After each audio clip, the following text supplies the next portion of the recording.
Chapter 2. Survey of Views from Vatican II to 1988. In the 1950s, theologians had become increasingly interested in the weight of non-definitive magisterial teaching, especially that in papal encyclicals. So it was not surprising that the Second Vatican Council addressed this issue in a variety of ways.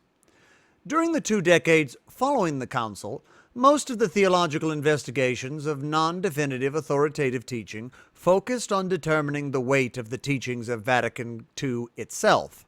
These matters are the primary focus of this chapter. The Second Vatican Council. Vatican II was a crucial moment for any study of the non-definitive magisterium for 3 reasons. First, the conciliar documents offered important teachings on this issue. Second, the manner in which the Council proceeded reveals how the participants understood the related issue of its authority and its interpretation. Third, in the half-century since Vatican II, many theologians have offered interpretations and evaluations of its teachings based, at least in part, on the details of the conciliar proceedings and the way in which different persons and factions contributed to its results. A so-called Pastoral Council. Nearly 4 years passed between John XXIII's announcement of the Council in January 1959 and its opening in October 1962. During that time, the Pope frequently described the upcoming Council as so-called pastoral in character.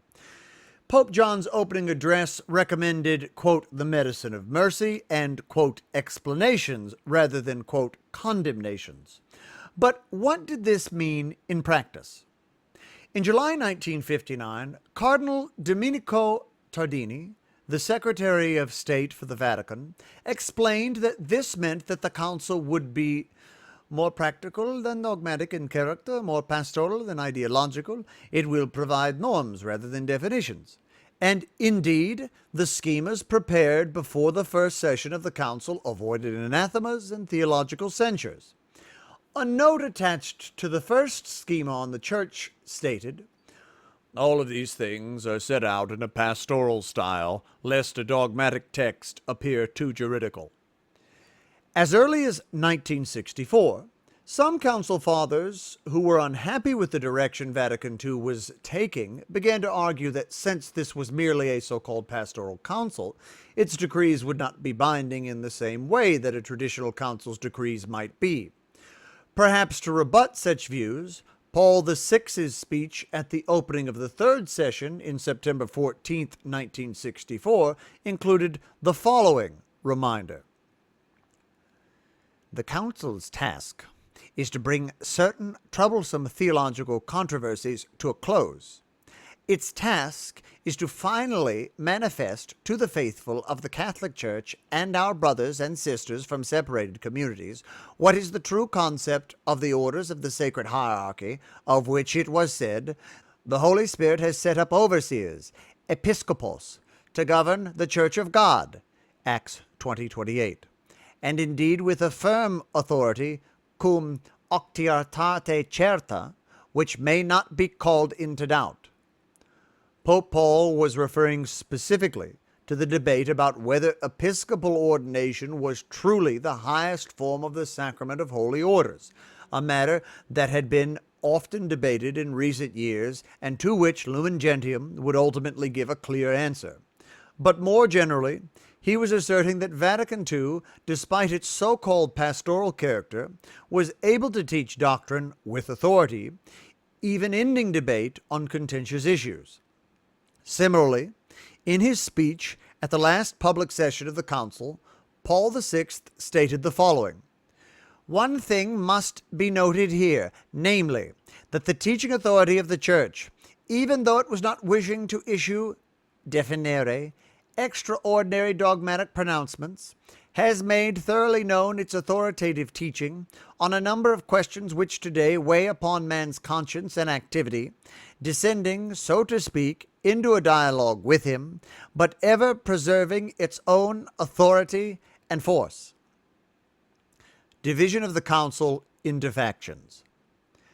Since the Council of Nicaea, Bishops gathered in council have organized in groups to advocate for their positions and sometimes perceived those outside their group as adversaries.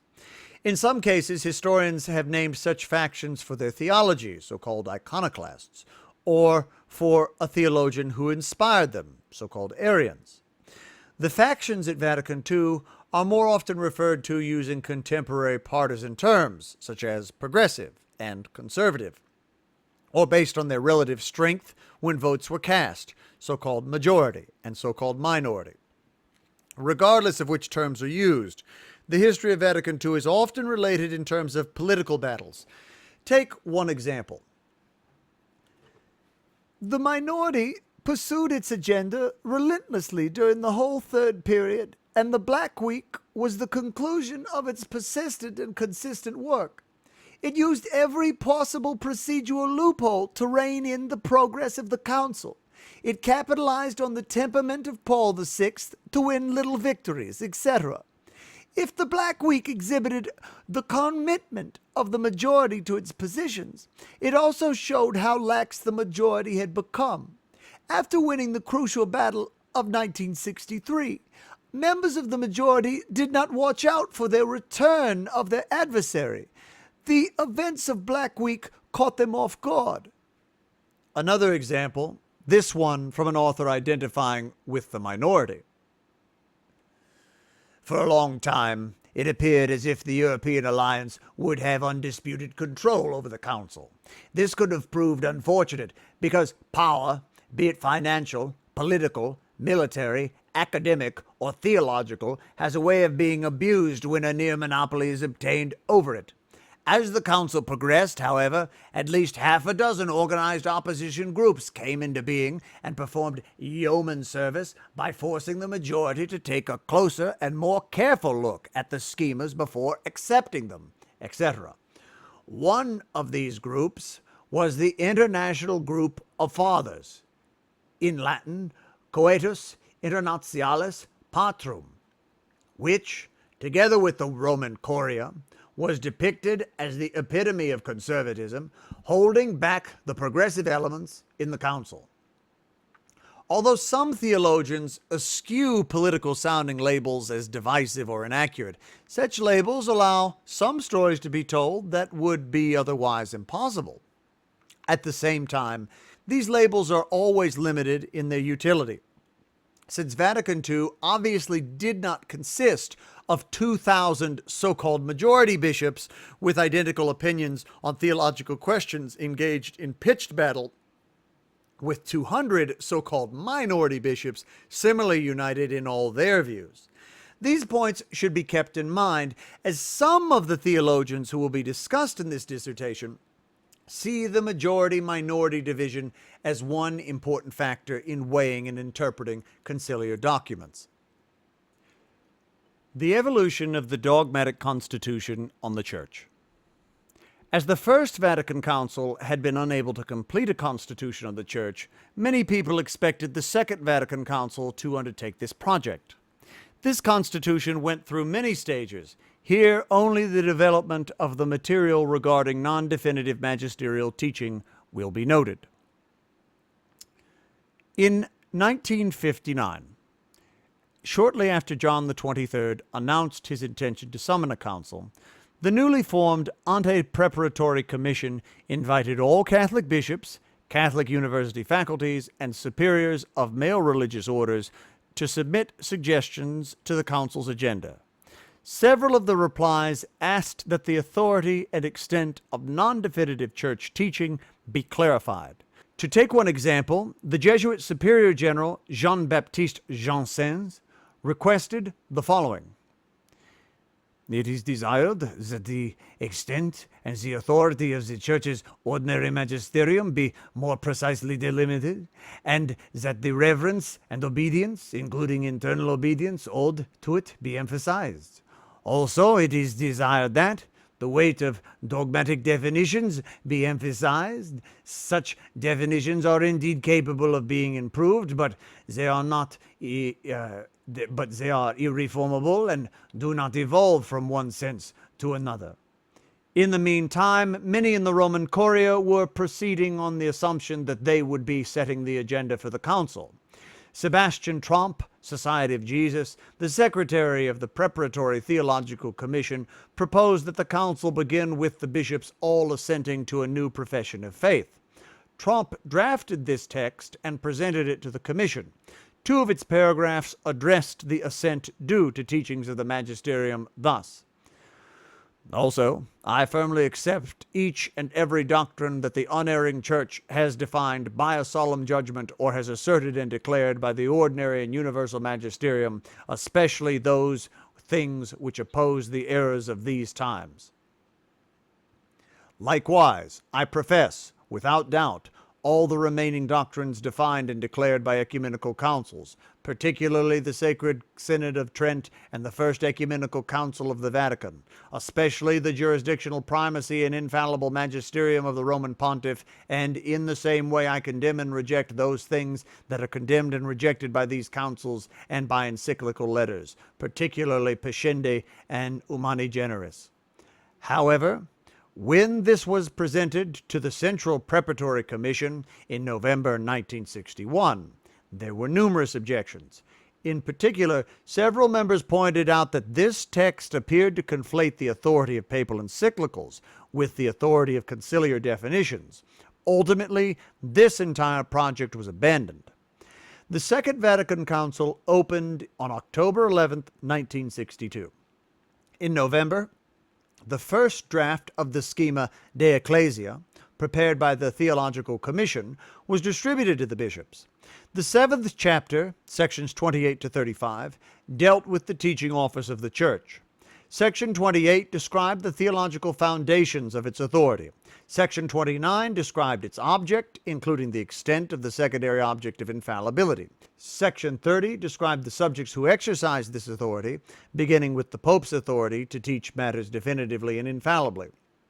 It then turned to his non-definitive teaching, saying thus: "To the authoritative teaching office of the Roman Pontiff, even when he is not speaking ex cathedra, religious submission of mind and will, religiosum voluntatis et intellectus obsequiam, must be given in such a way that his supreme teaching office is reverentially acknowledged and sincere adherence is given, sincere adherantur, to the judgment proposed by him, and this in accord with his manifest mind and will, as this appears chiefly from the nature of the documents, from the repeated statement of the same teaching, or from his manner of speaking, ex dicendi ratione. The mind and will of the Roman pontiffs is manifested particularly through the doctrinal acts which affect the whole Church, such as apostolic constitutions or encyclicals or the more solemn addresses. These are the chief documents of the ordinary teaching office of the Church, and serve chiefly to explain and inform it, and what is taught and incurred in them for the most part already belongs to Catholic doctrine. But if the Supreme Pontiffs in these acts should take care to pass judgment on a matter hitherto controverted, it must be clear to all that this matter, according to the mind and will of the same pontiffs, can no longer be considered a question for the public discussion among theologians." Although this passage does not explicitly state that a variety of weights are subsumed under the category of non-definitive teaching, this seems to be implied by the statement that a Catholic's adherence to such teaching should, quote, accord with, end quote, the Pope's mind and will as manifested by, quote, the nature of the documents, end quote, by, quote, the repeated statement of the same teaching, end quote, and by the Pope's so-called manner of speaking.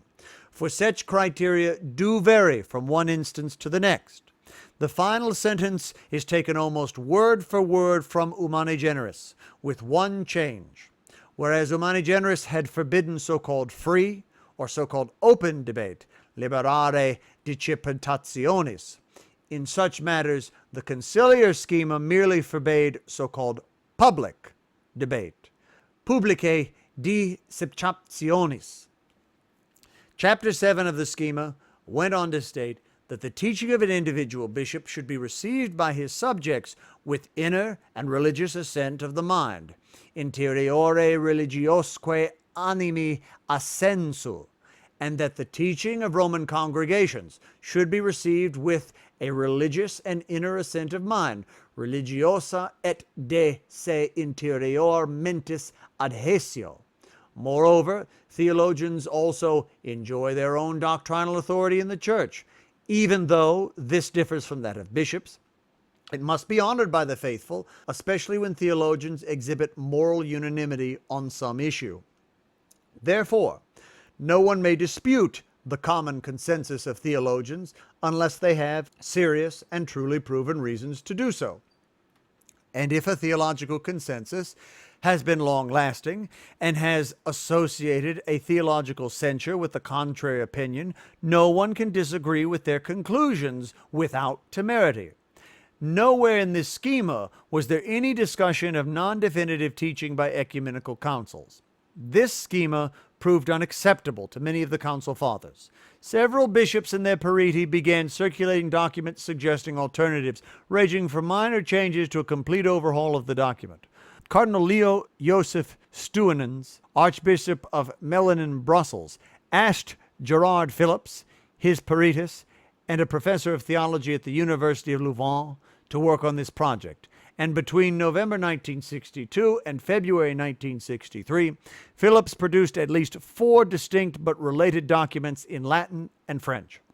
In one of these documents, Philips included a remark about the doctrinal authority he envisioned for the Constitution de Ecclesia.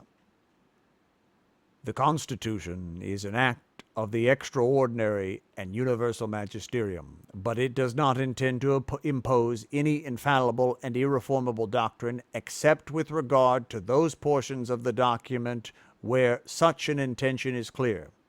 It is extremely important to know whether this is truly the position of the Council. Another document circulated during the time period by the West German and Austrian bishops' conferences requested clarification of the theological weight of the Constitution. It recommended that the Council declare that every doctrine taught in the document be taken as the preaching of the ordinary magisterium, with its authoritative weight flowing from that fact as well as that of any reasons given in the text, except when they explicitly indicate a different weight. In March 1963, the Doctrinal Commission accepted one of Phillips's drafts as the basis for a revised schema on the Church. This draft, which began with the words Lumen Gentium, preserved the first sentence of the original schema's treatment of the Pope's non-definitive magisterium, quoted above, but dropped the remainder of the passage. Thus, it no longer mentioned specific types of documents, such as apostolic constitutions and encyclicals, and no longer included Humani Generis' statement that non-definitive teaching could close theological debate on an issue. The sections on the authority of Roman congregations and of theologians were dropped entirely. Several emendations were proposed by the Council Fathers to this schema. Among them were a proposal by 5 bishops to put back the sentence from Humani Generis, and a proposal by 1 bishop to add a sentence explicitly stating that theologians were free to investigate matters that had not been definitively established. Neither proposal was accepted by the Doctrinal Commission. By the summer of 1964, the text of this section had reached its final form thus: the religious assent of will and intellect, religiosum voluntatis et intellectus obsequium, is to be given in a special way to the authentic teaching authority of the Roman Pontiff, even when he is not speaking ex cathedra, in such a way, that is, that his supreme teaching authority is respectfully acknowledged, and sincere adherence given, sincere adherentur, to decisions he has delivered, in accordance with his manifest mind and will, which is communicated chiefly by the nature of the documents, by the frequent repetition of the same doctrine, or by the style of verbal expression, ex jitendiri ratione. As can be seen, this text, which would soon be promulgated in section 25 of Lumen Gentium, remained quite familiar to the first sentence of the passage about the Pope's non-definitive teaching authority in the first schema. There were 3 modi, proposed changes, submitted to the Doctrinal Commission concerning this passage.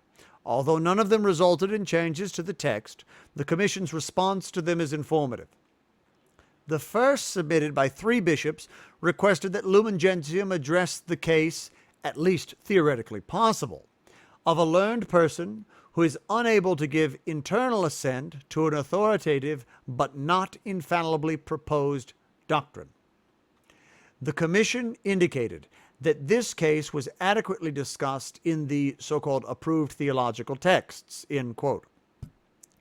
The second, also submitted by 3 bishops, suggested that the so-called sincere adherence given to such papal decisions be qualified by adding the phrase, quote, although not with absolute and irreformable assent, end quote, in order to more clearly distinguish infallible from non-infallible teaching. The Commission replied, the ordinary magisterium often proposes doctrines which already pertain to the Catholic faith, so the proposed addition would need to be expanded even further to make it fully accurate. Therefore, it is best that one be referred to the approved authors. The third, submitted by 1 bishop, recommended that something be added to the text indicating that further investigations in doctrinal progress are possible with non-definitive doctrines. The Commission replied, the observation is true, but it is unnecessary to introduce here. As with the first schema, nothing in the text of Lumen Gentium mentioned the possibility that an ecumenical council could teach non-definitively. The Constitution stated that a council's definitions must be adhered to with the obedience of faith. One might infer that a lesser response is owed to conciliar teachings that are not definitions, but this is not stated. However, during the 1964 session, a statement was made about the authority of Lumen Gentium itself. On November 16, Pericle Felici, the General Secretary of the Council, made 3 announcements. The first concerned voting procedures. The second, henceforth referred to as the Qualificatio Theologica, offered some comments about the Constitution's theological weight. The third, the Nota Explicativa Previa, will be discussed in the next section. When Lumen Gentium was subsequently published, the second and third of these were included along with the text of the Constitution proper. The Qualificatio Theologica read as follows. A question has been asked concerning the theological note, Qualificatio Theologica, that should be given to the teaching that is put forward in the schema, the Church, de Ecclesia, and is submitted for voting. The Doctrinal Commission has replied to the question by evaluating the amendments proposed to the 3rd chapter of the schema, the Church, as follows. As is evident, the council text is always to be interpreted according to the general rules that are known by all. On this occasion, the Doctrinal Commission refers to its declaration of the 6th of March 1964. We reproduce the text of this here. Taking into account conciliar custom and the pastoral aim of the present council, this Holy Synod defines as binding on the Church only those matters concerning faith and morals, which it openly declares to be such.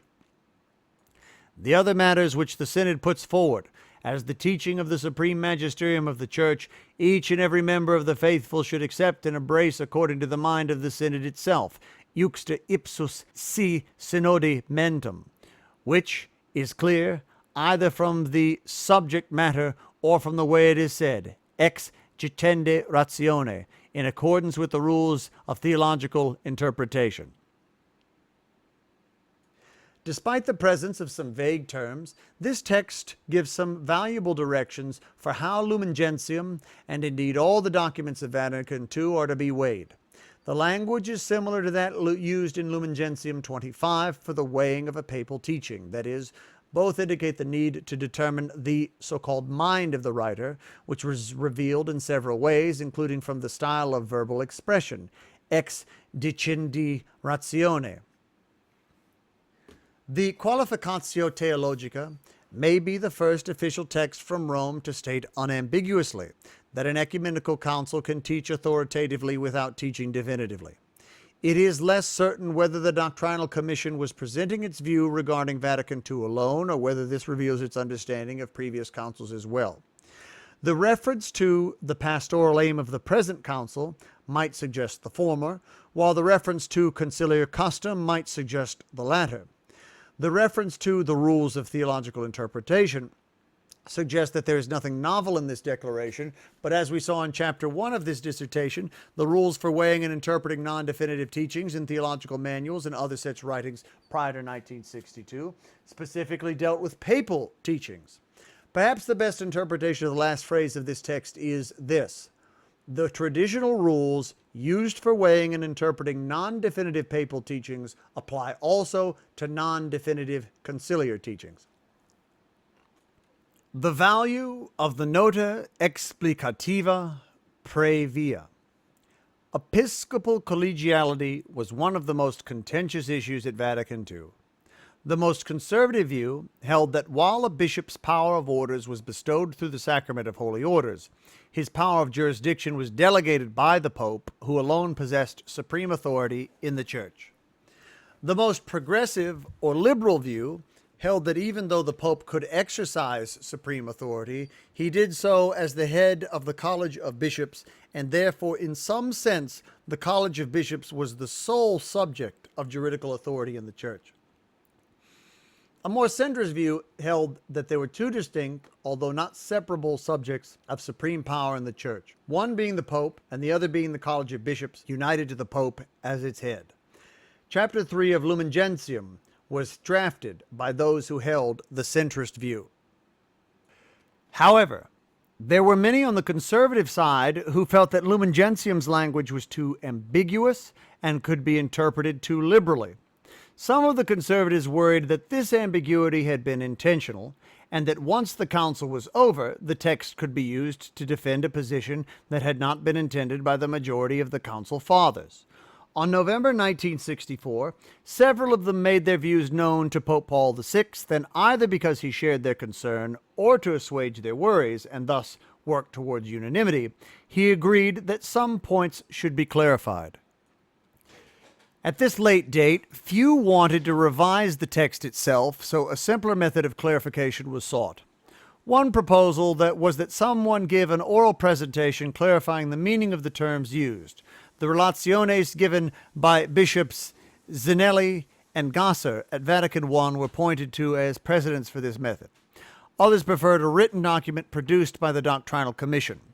On November 11th, Pope Paul decided that the Doctrinal Commission should produce a written text, but he seems to have seen both methods as equivalent in essentials, comparing a written note to the method followed at the First Vatican Council. The Commission produced this note, based primarily on short text by Phillips, and it was read to the bishops on November 16th. 3 days later, when announcing the penultimate vote and the final public vote on Lumen Gentium, Felici instructed the bishops to cast their ballots in accordance with the announcements of November 16th. That is, the Qualificatio Theologica and the Nota Explicitava Praevia. Whether the Nota Explicava Praevia is redundant with the text of Lumen Gentium, or whether it clarifies and narrows the meaning of the text, or whether it contradicts the text has been a matter of long debate, one that need not be explored here. The authoritative weight of the note, however, is of interest.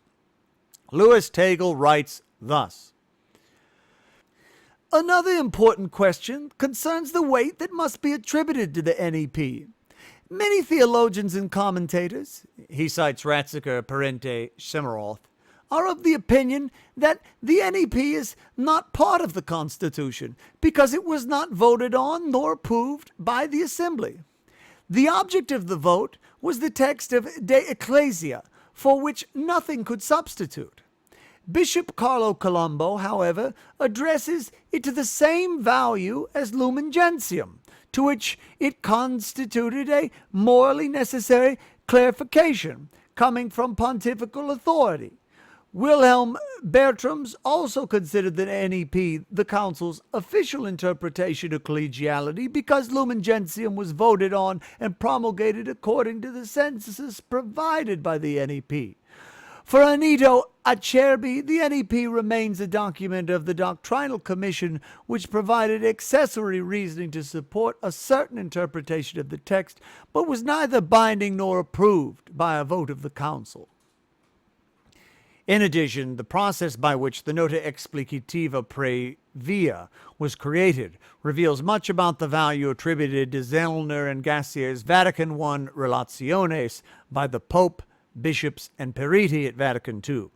By citing these speeches as a model of how to resolve ambiguities in a conciliar text, they indicated that they possess, in some sense, a kind of quasi-magisterial status. It can be debated whether this status is due to the role these speeches themselves played in the Council, or to the presumption that the Council Fathers cast their final votes on Pastor Aeternus after hearing Zinelli and Gassier's speeches, and therefore their content indicates the understanding of the Council Fathers at the time of voting. But either way, these relationes were accepted by the leaders of Vatican II as more than the opinion of two bishops. This is also indicated perhaps by the fact that Lumen Gentium 25 cites Gassier's relatio 4 times in its footnotes, even though these footnotes in the document of Vatican II are usually reserved for Scripture, the Church Fathers, and documents of popes and councils. Relevant texts from the 4th session, 1965. As mentioned earlier, a sentence in the first schema of De Ecclesia that dealt with open discussion and debate of non-definitive teachings was eliminated in the revision process, and requests for new statements on this matter, both restrictive and expansive, were turned down. As a result, this question is not addressed in Lumen Gentium. It is, however, briefly addressed in the Pastoral Constitution on the Church in the Modern World, Gaudium et Spes, as follows. It should be recognized that the faithful, clerical as well as lay, have a just freedom of inquiry, of thought, and of humble and courageous expression in those matters in which they enjoy competence. Gaudium et Spes was the first, and so far the only magisterial document to be labeled a so-called Pastoral Constitution. The first footnote of this document explains the meaning of this genre. The teachings in Gaudium et Spes apply doctrinal principles to contemporary situations.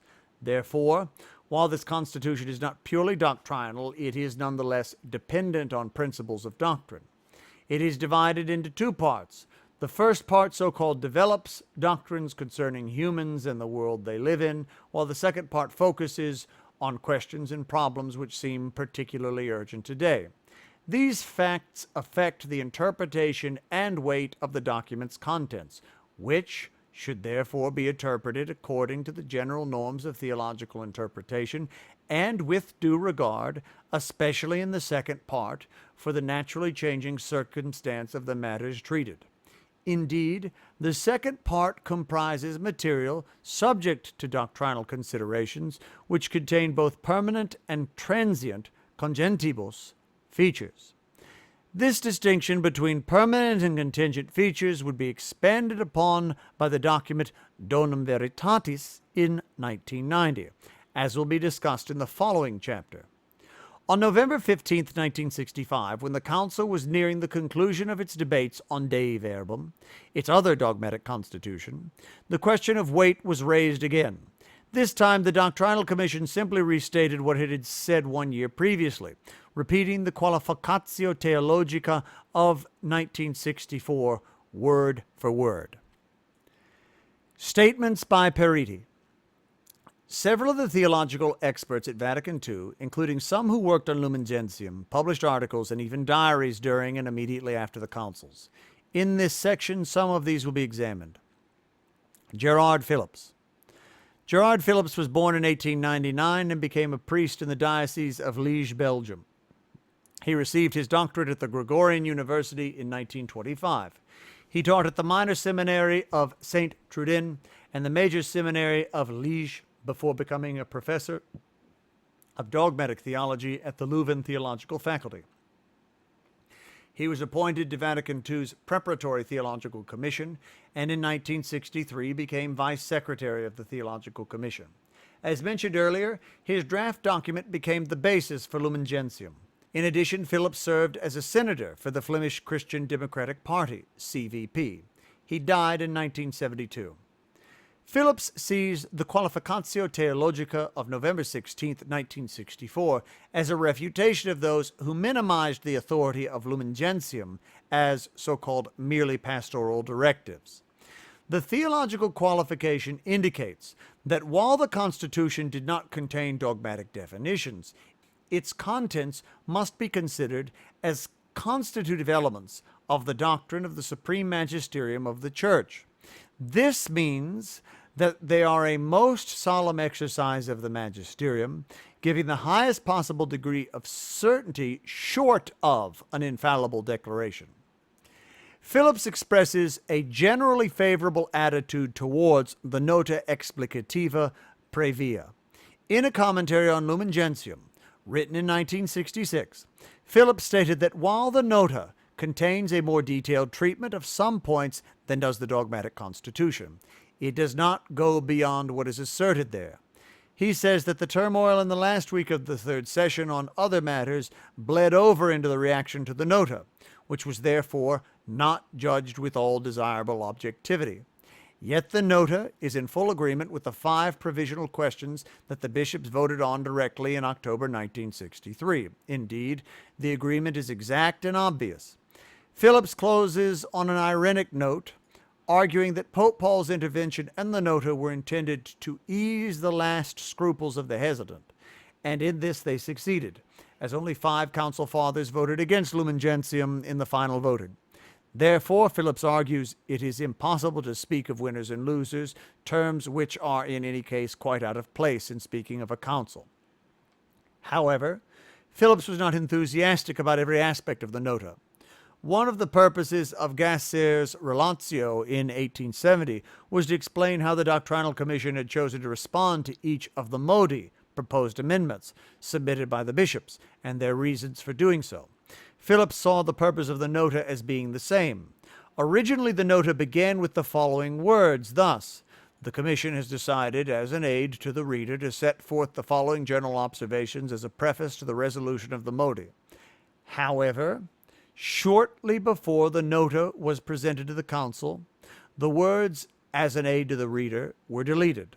Philip later lamented this change, stated that, with the suppression of these words, the Nota seemed to acquire a kind of absolute character. Umberto Betti, Orders Franciscan Minor, was born in 1922 and taught at the Pontifical University of St. Antony, the Antinomium. He served as a peritus on the Vatican II Preparatory Commission and during the Council itself worked especially on Lumen Gentium and Dei Verbum. He was created a cardinal in 2007 by Benedict XVI and died in 2009. In an essay written in 1965, Betti states that the Qualificatio Theologica is without precedent in conciliar history. Previous councils, whose primary objectives had been to combat errors, had produced documents consisting of papal chapters and canons listing condemned theses. These canons gave the interpretation of such documents a measure of certainty, even though the need for careful examination remained. Lumen Gentium, by contrast, consists of doctrinal chapters without canons, as the goal of Vatican II was not so much to condemn errors as to proclaim the truths of Catholic doctrine. Its lack of dogmatic canons made it necessary for the Theological Commission to clarify its weight. As mentioned earlier, the Qualificatio Theologica indicates that the weight of a conciliar text is determined by ascertaining the mind of the synod itself, which is clear either from the subject matter or from the way it is said. Betti uses this rule to ascertain the weight of Lumen Gentium. He notes that in Lumen Gentium 8, the Council endorses everything said about the papacy at Vatican I and then declares that its purpose is to extend the work of the earlier Council by professing and declaring the doctrine concerning the bishops, who are the successors of the apostles. It subsequently teaches the 2 doctrines he calls the so-called backbone of chapter 3, the sacramentality of episcopal consecration and the collegiality of the episcopate. From this, he concludes, in brief, the chapters of this Constitution have the same weight as the doctrinal chapters of other ecumenical councils, in particular the councils of Trent and Vatican I. Moreover, one should receive them even more attentively, because while Trent and Vatican I, by including canons corresponding to the chapters, allow the reader to know with all desired certainty the doctrines they taught, Vatican II sets forth its teaching on the Church only in the chapters of the Constitution containing this teaching. He then considers several other indications of the weight of Lumen Gentium. Its title declares it a so-called Dogmatic Constitution. In its first paragraph, it announces its intention to set forward, in the tradition of earlier councils, the nature of the Church and its mission. It was intended to settle certain disputed questions among theologians with an authority that, as Paul VI stated in his speech opening the third session of the council, may not be called into doubt. Vatican II, being an ecumenical council, is not intrinsically any less weighty than any other such council. True, it avoided phrasing its teachings in the manner of definitions, but on key matters it used the solemn phrasing, docet sancta synodus. Indeed, the teaching in section 18 that the bishops together with the Pope govern the Church is, quote, professed, end quote. French professere, Latin profitere, as if it were a truth of faith, while the teaching in section 22, the bishops together with the Pope constitute a college, is stated to have been established by Christ himself. True, Lumen Gentium does not contain any definitions in the technical sense of the word, and therefore denial of its teaching is not ipso facto heretical. But even if its infallibility, and consequently its irreformability, lack an explicit declaration, one should not for this reason conclude that it does not exist. Even without any ecclesiastical sanction, it is clear that someone who does not adhere to the teaching of Lumen Gentium goes against the current of the Holy Spirit, who was circulating in the council at high voltage. Betty concludes, "These brief considerations lead to the following conclusion, which indeed appears inescapable. The doctrine expounded in the Constitution, taken as a whole, is irrevocable. Its intrinsic validity exceeds that of its form of expression. Its essential elements, though they are likely to mature further in the future, have an external value from this time forward. For these reasons, the doctrine of Vatican II, like that of other ecumenical councils, has now increased the patrimony of the Catholic religion in an irreversible manner. It can rightfully be inserted in the formula of the profession of faith as an addition and complement to the doctrine taught by the Councils of Trent and Vatican I. Thus, while Betty does not explicitly state that Lumen Gentium contains definitive and infallibly taught doctrines, he cautions against concluding that it does not contain such teachings. In addition, he uses terms such as irrevocable and irreversible, which seem virtually synonymous with definitive. Moreover, his claim that the teachings of Vatican II can now be used in a Catholic profession of faith places them alongside the dogmas defined at previous councils, although this does not necessarily indicate that they are dogmas themselves. Joseph Ratzinger, one of two. Joseph Ratzinger was born in 1927 in Magisterial in Bavaria, Germany. Only 35 years old when Vatican II began, he served as a peritus for the Cardinal Joseph Frings, Archbishop of Cologne. He taught at the University of Bonn, 1959 to 1963, the University of Münster, 1963 to 1966, the University of Tübingen, 1966 to 1969, and the University of Regensburg, 1969 to 1977, before being named Archbishop of Munich and Freising by Pope Paul VI. His subsequent career as a prefect for the Congregation of the Doctrine of the Faith, as Pope Benedict XVI, and as the first Pope Emeritus in 6 centuries is well known. A 1965 essay by Ratzinger discusses the Council's treatment of episcopal collegiality.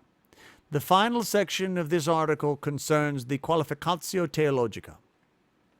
Ratzinger says that the task of determining the theological weight of Vatican II's teachings presents an unprecedented challenge for 3 reasons. That is, the unusual length of the texts, the the pastoral style of the council, and the fact that these texts include neither canons nor anathemas, which until now have served as an interpretive norm for the question of what has actually been defined with an obligatory character.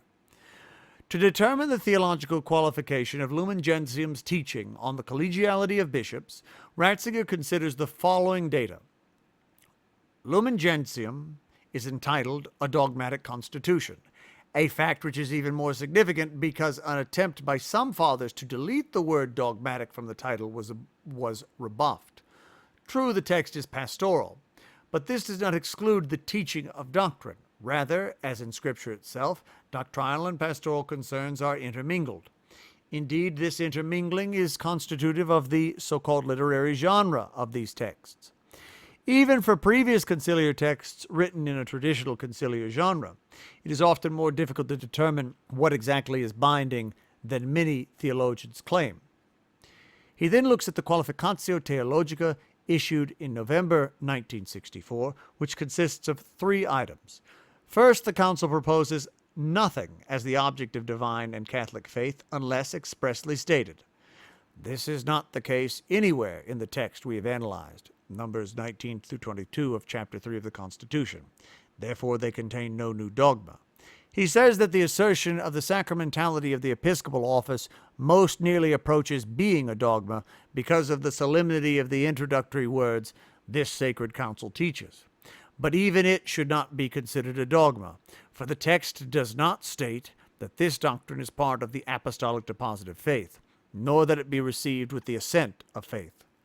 The second item states that every doctrine in Lumen Gentium is taught by the supreme magisterium of the Church. Therefore, each of them imposes some degree of obligation. But this item does not help to differentiate the weights of different doctrines in the text. The third item states that the weight of any specific doctrine is determined by its subject matter and by its so-called literary genre. Applying this to Lumen Gentium's treatment of episcopal collegiality, Ratzinger writes thus: to determine the literary genre, one must consider, moreover, that this is a text that the entire world episcopate, the college united with its head and invested with the supreme power of teaching, scrutinized intensively, word for word, for 3 years. The Holy Father himself also worked on it in depth, as he contributed a considerable number of proposals to help the text ripen. Finally, he solemnly ratified it thus, and we approve, establish, and decree it in the Holy Spirit, etc. These reasons show that the text greatly surpasses the ordinary declarations of the papal magisterium, including encyclicals, with regard to the nature of the theological obligation it entails. It is a document born of the most intense work over several years, and it gives voice to the consciousness which the whole Church assembled in council takes from its faith. This does not mean that the text is irreformable in the details of its wording, in the course of its reasoning, or in its scriptural and patristic citations, but it does mean, among the totality of doctrinal texts of recent times, this Constitution attains a preeminent importance as a sort of center of interpretation. Although Ratzinger's essay is focused on the portion of Lumen Gentium that deals with episcopal collegiality, the phrasing of this conclusion may suggest that his evaluation applies to the entire Dogmatic Constitution. This passage raises another question. Is Ratzinger asserting that, other things being equal, the weight of non-definitive teaching by an ecumenical council and confirmed by a pope is greater than the weight of non-definitive teaching by a pope alone? Or is he merely saying that this specific conciliar teaching happens to carry more weight than recent non-definitive papal teachings, including encyclicals? It seems to me that this passage can easily be read in support of the former option, since many of the reasons he offers for his conclusion, the fact that the entire world episcopate worked on this document and that it represents the mind of the whole Church assembled in council, would apply to nearly all conciliar documents. On the other hand, some of his points, such as the attention paid to this specific passage in the text for 3 years and Paul VI's personal interest in this passage, would not.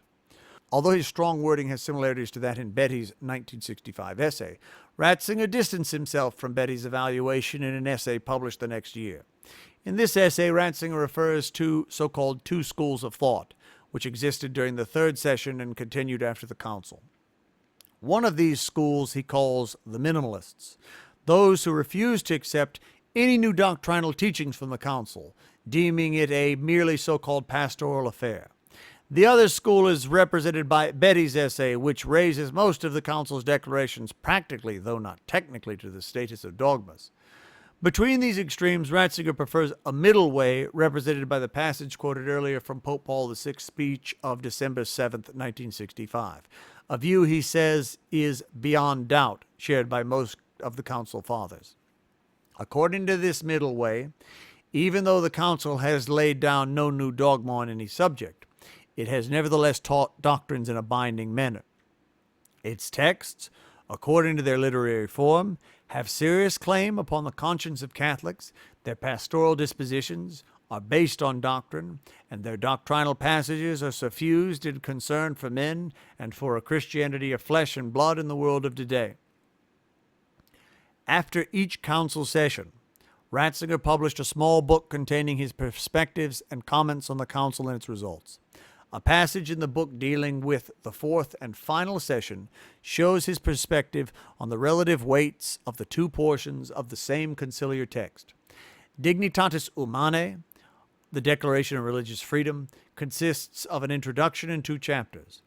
According to the introduction, this declaration leaves intact the traditional Catholic teaching on the moral obligation of individuals and societies towards the true religion and the one Church of Christ.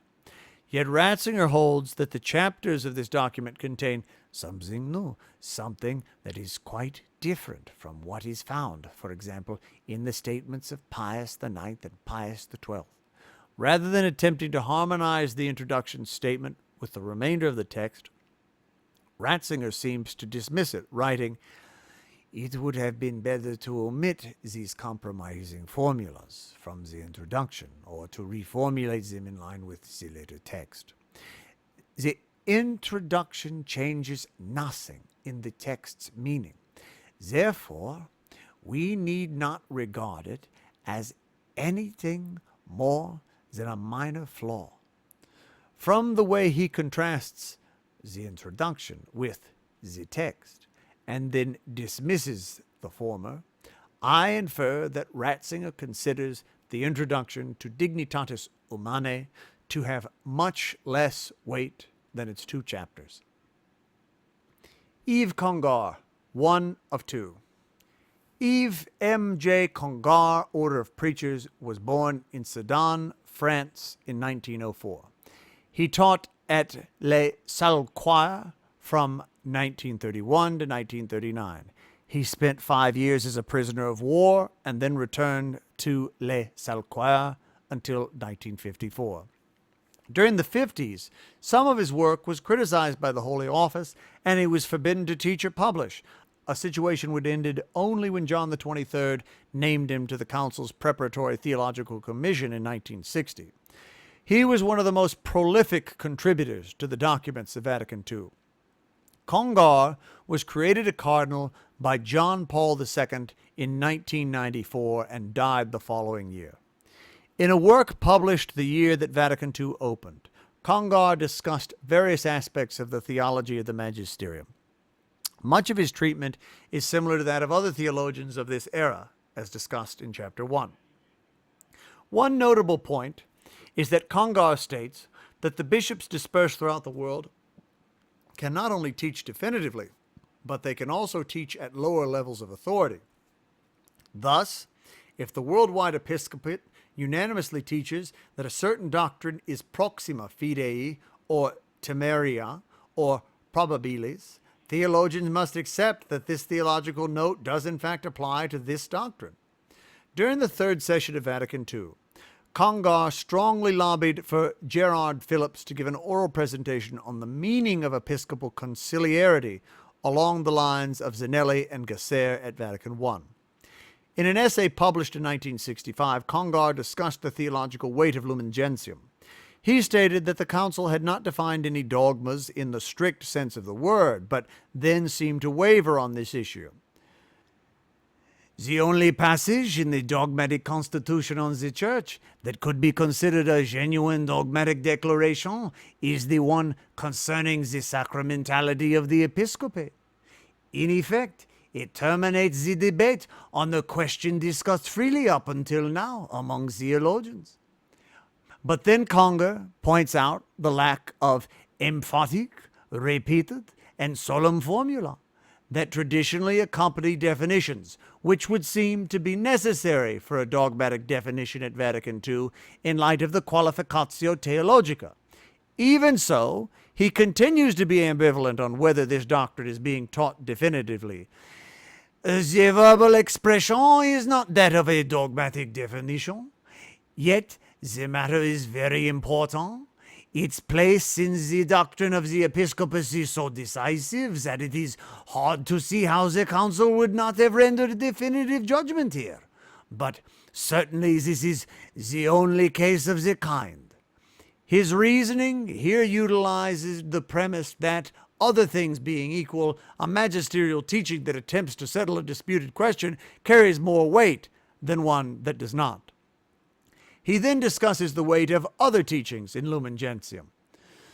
So many other matters discussed in the Constitution, although not imposed as definitions, are taught as obligatory, in the sense that they are doctrines on which the Catholic Magisterium unanimously agrees. Karl Rahner. Karl Rahner, Society of Jesus, was born in Freiburg im Brigau in 1904. He taught at the University of Innsbruck from 1937 to 1938 and again from 1948 to 1964. In 1961, Pope John XXIII appointed him as a consultor on sacramental theology to the Preparatory Commission. During the council, he served as peritus for Cardinal Franz König, Archbishop of Vienna, as well as serving in the Theological Commission. In this capacity, he worked on Lumen Gentium and several other documents. During and after the council, he briefly taught at the University of Munich and the University of Munster before retiring in 1971 to focus on writing and lecturing. He died in 1984. Although Rahner does not seem to have been involved in the push for an oral relatio or the Nota Explicavia Previa at Vatican II, he does indicate elsewhere that something besides a conciliar document can be an authoritative guide to understanding a conciliar document. In 1875, in response to criticism by German Chancellor Otto von Bismarck, the bishops of Germany issued a collective statement explaining that Pastor Aeternus did not undermine the authority of the local bishop in his own diocese, a statement which was subsequently praised by Pius IX. In an essay written shortly before Vatican II, Karl Rahner states that the German bishop's statement was an authentic commentary on the Vatican Council, in part because it received the express and unqualified endorsement of Pius IX. In an essay written the year the council ended, Rahner wrote that his compromises made between the majority and the minority at Vatican II should be seen as resulting from a free choice to reach unanimity. Genuine unanimity was reached in freedom. Naturally, any such unity in freedom is achieved only with great effort. And here and there, a step on the way may seem at first sight to be merely a bad compromise. But this is actually the way unity and true freedom is realized. In an essay written the following year, Rahner analyzed the treatment of the theology of the Magisterium in Lumen Gentium 25. His comments on the non-definitive papal magisterium are as follows. This passage in Lumen Gentium discusses the ordinary magisterium of the Pope, when he is not speaking ex cathedra. This magisterium is found in encyclicals, in particularly solemn allocutions, in declarations of the congregations for doctrine and for seminaries, of the biblical commission, etc., each of whose authority again varies widely. It must be accepted with the basic respect due to the office in general and with an inner assent to its declarations. The text does not mention the possibility that in some cases obedient silence is enough, but since this is commonly held, it is certainly not excluded here. When and with what safeguards this inner assent may be withheld is a subject discussed by the standard authors and need not be treated here in detail. The form and degree of inner assent should correspond to the way in which the doctrine presented is meant to be binding. On some rules, though not all, the text says the principle are again indicated briefly in the last part of this sentence, as a guide to the intention of the teacher. Again, we must refer the reader to the textbooks of fundamental theology for a detailed discussion of the criteria of the various degrees of obligation corresponding to the exercise of the magisterium. It is worth noting that Rahner categorizes the teachings of Roman congregations as part of the Pope's ordinary magisterium. He notes that the non-definitive teachings of popes and congregations vary widely in their authoritative weight, but does not indicate how the weight of a specific teaching can be determined. Edward Schielebecks. Edward Schielebecks, Order of Preachers, was born in Antwerp, 1914. He taught dogmatic theology at the Dominican Institute of Lumen and then at the Catholic University of Nijmegen. During the council, he served as a peritus for Cardinal Bandaras Afrinik, the Archbishop of Utrecht. He died in 2009. Like Rahner, Schielebecks supported the principle that a council should attempt to reach unanimity even when this attempt necessitates compromise. This is even more significant because he strongly held a so-called progressive stance on collegiality and was not always happy with the content of the compromises that the council achieved, as will be seen in this section. Nonetheless, in December 1964, he addressed an essay to those in Belgium who agreed with his views on collegiality and attempted to calm their outrage at compromises made during the last week of the third session, especially those which appeared in the Nota Explicativa Previa. He wrote thus: "One cannot say that the majority failed to take account of the rights of the minority. Both in the Dogmatic Constitution on the Church, even apart from the explanatory note, and on Revelation, they certainly made concessions and abandoned higher aspirations for the sake of the minority, sometimes after an admirable war of attrition, etc. On both sides, there were conflicts of conscience, but naturally for the minority these were deeper and more painful because they believed that the majority undermined doctrines already dogmatically defined, while the latter wanted only to bring out facets of the life of faith that were not yet officially recognized, etc. In keeping with sound theological and pastoral customs, to which there have been exceptions, always with unhappy consequences, all councils of the Roman Catholic Church throughout church history have rightly taken the view that in matters of faith in which a respectable minority continues to place a veto, the matter needs to mature and should not be forced. Then one focuses on settling only that which already possesses a virtually total consensus, etc. But in weighty matters of faith, no conclusion should be obtained on the basis of the democratic principle of so-called 50% plus one, or by a two-thirds majority. The Church is indeed more than a council." Schielebecks' evaluation of the Nota is interesting. He points out that many bishops did not consciously take it into account, saying, Although voting was officially and juridically coupled with the so-called explanatory note, remarkable things have taken place in the minds of the voters. Questioned individually on the significance of their vote, many council fathers replied that they had voted for Chapter 3 as such without the slightest intentional reference to the explanatory note. Yet he himself treats the nota as an essential companion to the text of Lumen Gentium, going so far as to state that if the third chapter of the Constitution on the Church should have been approved without the accompanying note, then the Council would have approved an ambiguous text. Moreover, he asserts that some members of the Doctrinal Commission saw tactical advantages in a deliberately equivocal text, saying, "Read and study the third chapter of the Constitution without the explanatory note, and it will quickly become clear," etc. The vague openness deliberately left in the schema was exposed by that note.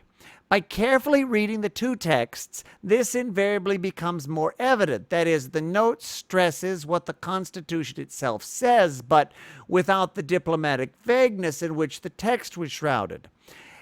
A month before the so-called last week, at a press conference for journalists in Rome, I stated that they should be under no illusions regarding episcopal collegiality according to the Second Vatican Council, and that there should be a Third Vatican Council to approve papal collegiality. That is to say, that the Pope is required in conscience, at his discretion of course, to take into account the world episcopate as accurately as possible.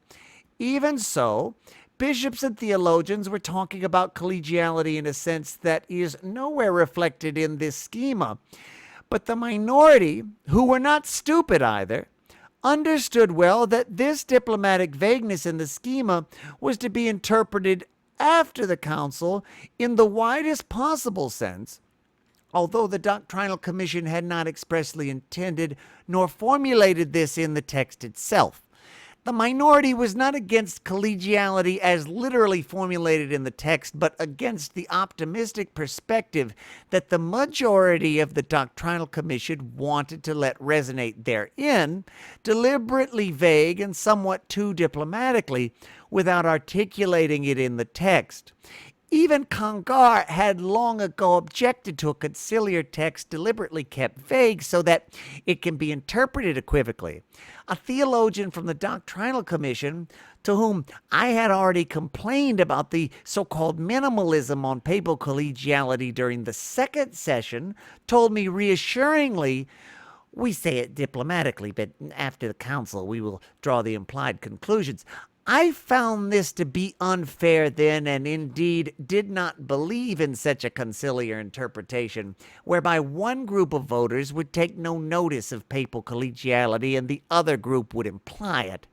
There should have been either a clear text in which a maximalism regarding collegiality was formulated unambiguously, or a clear text in which the older minimalist view, which the schema expressly articulates, was stripped of its equivocal vagueness that concealed the actual problem. Some who came to reject the council as dishonest and manipulative would cite Schielebecks' inside account of these maneuvers as a kind of smoking gun. The text quoted above indicates the great weight that Schielebecks assigns to the nota explicativa previa. In his view, Lumen Gentium without the nota is equivocal on collegiality, while Lumen Gentium with the nota is unambiguous, and the latter is the correct interpretation. Thus, it is no longer legitimate to interpret Lumen Gentium without including the nota explicativa previa. Others. As mentioned earlier, Karl Rahner argued that compromises in conciliar As mentioned earlier, Karl Rahner argued that compromises in conciliar documents are a positive result of the quest for unanimity. Two alternative viewpoints on conciliar ambiguity should be mentioned here. René Lauretin, 1917 and still alive at the time of this publication, of the Catholic University of Angers, served as a consultant for some of the preparatory commissions, and then as a peritus during the council. He contributed to the chapter Lumen Gentium on Mary in the Church. He argued that the Vatican II documents had been severely weakened by ambiguity, saying thus, "We have just reached another limitation of Vatican II. Certain difficult questions were solved only halfway, or even less. Some formulas were cleverly calculated to keep alive contrary opinions, and a certain vagueness results." He here cites some examples, etc. "Here and elsewhere, ambiguity has been cultivated to escape inextricable oppositions. One could extend the list of formulas which united opposing tendencies in such a way that they could be seen with two faces, like those photographic gimmicks where you could see pictures of two different people depending on the angle you look at the image. Indeed, Vatican II has already given rise to many controversies and will give rise to many more." By contrast, Leo Joseph Stuyvesant, 1904 to 1996, primate of Belgium and one of the most important prelates at the council, argued that to find the true meaning of a conciliar document, one has to identify the underlying thought of the majority, which is often concealed by the final language of the documents. As a result of compromises designed to achieve unanimity, the texts are sometimes far richer in what they imply than in what they affirm. In the future, it will be the task of men moved by the Holy Spirit to draw out all the vital riches contained in the conciliar texts and, for that matter, in all that was said both inside and outside the council hall, but which has become an integral part of Vatican II.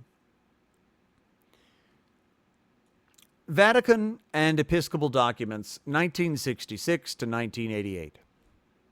Before turning to the views of theologians in the 70s and in the 80s, it will be useful to review key passages in various magisterial documents issued during this period.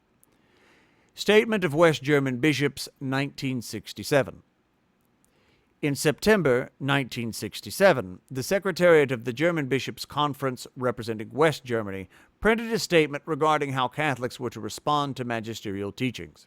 This statement was not publicly published, but was circulated to the clergy of each diocese and in some other circles. The circular frankly asserts that, in the exercise of its official function, this teaching authority of the Church can, and on occasion actually does, fall into errors. It explains that, while error is impossible in infallibly taught doctrines, it remains a possibility in non-defined statements of doctrine, and that such statements may differ widely among themselves in their degree of binding force. Despite the possibility of error, in a typical situation, Catholics are bound to hold the Church's teaching. This situation is analogous to that of a man who knows that he is bound to accept the decision of a specialist, even while recognizing that it is not infallible. However, if a Catholic in good conscience concludes that such a teaching is in error, he or she is not required to accept it. The statement cautions, however, that the bar for such a decision is rather high. Subjective presumptuousness and an unwarranted attitude of knowing better will be called to account before the judgment seat of God. Moreover, dissenting opinions should not be expressed in preaching or in catechesis. Despite its assertion that non-definitive statements differ wildly in their weight, it does not explain the reasons for this variance, nor how the weight of a specific teaching might be determined. Responses by Episcopal Conferences to Humanae Vitae, 1968. Pope Paul VI issued his encyclical on the regulation of births in July 1968, and significant public dissent followed in much of Europe and North America. During the remainder of 1968, several statements were issued by national bishops' conferences that discussed, among other topics, the rules governing dissent. While varying in tone, the statements by the hierarchies of Belgium, West Germany, Austria, Canada, Scandinavia, and Switzerland agreed that dissenting from the teaching of Humanae Vitae was possible in good conscience, provided that one's conscience has been properly formed and appropriate respect and considerations have been accorded to the teaching of the encyclical. The Austrian and Scandinavian statements explicitly stated that the teaching of the encyclical was not infallible. Beyond this, however, none of the statements discussed its specific level of authority. Mysterium Ecclesiae, 1973. In 1973, the Congregation for the Doctrine of the Faith released Mysterium Ecclesiae, Declaration in Defense of the Catholic Doctrine of the Church against certain errors of the present day. It clarified that the hierarchy of truths discussed in Unitatis Regenigratio 11 was not the same as the ranking of Catholic doctrines by their level of authority. A doctrine that is not central to the foundation of the faith may have been taught definitively. Presumably, although this was not stated, the converse was equally true. A doctrine that is central to the faith might not yet have been taught in a definitive manner by the Church. This document also discussed in detail the limitations of human language in the Church's doctrinal teachings and what God's guarantee of truth did and did not imply for the teachings. However, it did not address the different weights of magisterial teachings. The 1983 Code of Canon Law. The revised Code of Canon Law discussed non-definitive teachings and the response owed to them in Canons 752 and 753 thus. Canon 752. Although not an assent of faith, a religious submission of the intellect and will, religiosum intellectus et voluntatis obsequium, must be given to a doctrine which the Supreme Pontiff or the College of Bishops declares concerning faith and morals when they exercise their authentic magisterium, even if they do not intend to proclaim it by definitive act. Therefore, the Christian faithful ought to take care to avoid those things which do not agree with it. Canon 753. Although the bishops who are in communion with the head and members of the college, whether individually or joined together in conferences of bishops or in particular councils, do not possess infallibly in teaching, they are authentic teachers and instructors of the faith for the Christian faithful entrusted to their care. The Christian faithful are bound to adhere with religious submission of mind, religioso animi obsequio ad hadere, to the authentic magisterium of their bishops. As can be easily seen, the language of these two canons closely follows that of Lumen Gentium 25, and thus they add nothing new to our understanding of different weights of magisterial texts. The Extraordinary Synod of 1985. At the conclusion of the Extraordinary General Assembly of the Synod of Bishops in the fall of 1985, a report was released that included some rules for the interpretation of the Second Vatican Council. These rules pointed to a holistic interpretation that avoided privileging one passage above all the others, separating so-called spirit from so-called letter, or separating this council from the previous tradition, saying thus: the theological interpretation of the conciliar doctrine, 1, must show attention to all the documents in themselves and in their close interrelationship in such a way that the integral meaning of the Council's affirmations, often very complex, must be understood and expressed. 2, special attention must be paid to the 4 major constitutions of the Council, which contain the interpretive key for the other decrees and declarations. 3, it is not licit to separate the pastoral character from the doctrinal vigor of the documents. 4, in the same way it is not legitimate to separate the spirit and the letter of the council. 5, moreover, the council must be understood in continuity with the great tradition of the Church. 6, and at the same time we must receive light from the council's own doctrine for today's Church and the men of our time. The Church is one and the same throughout all the councils. George Lindbeck. George Lindbeck, 1923, and still living at the time of this publication, of Yale Divinity School, is a Lutheran theologian, and his book, The Future of Roman Catholic Theology, grew out of a series of lectures given at a Lutheran seminary in 1966. Lindbeck begins by asking about the authority of the teachings of Vatican II. While none of them are so-called dogmas in the full sense, certain key teachings are likely to have the practical force of dogmas, at least in the sense that no responsible Catholic theologian or spokesman will publicly deny them or suggest that his church might later reverse them.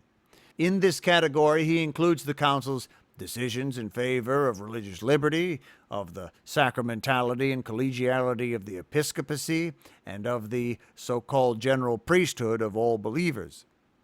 Vatican II's other teachings are binding in various degrees.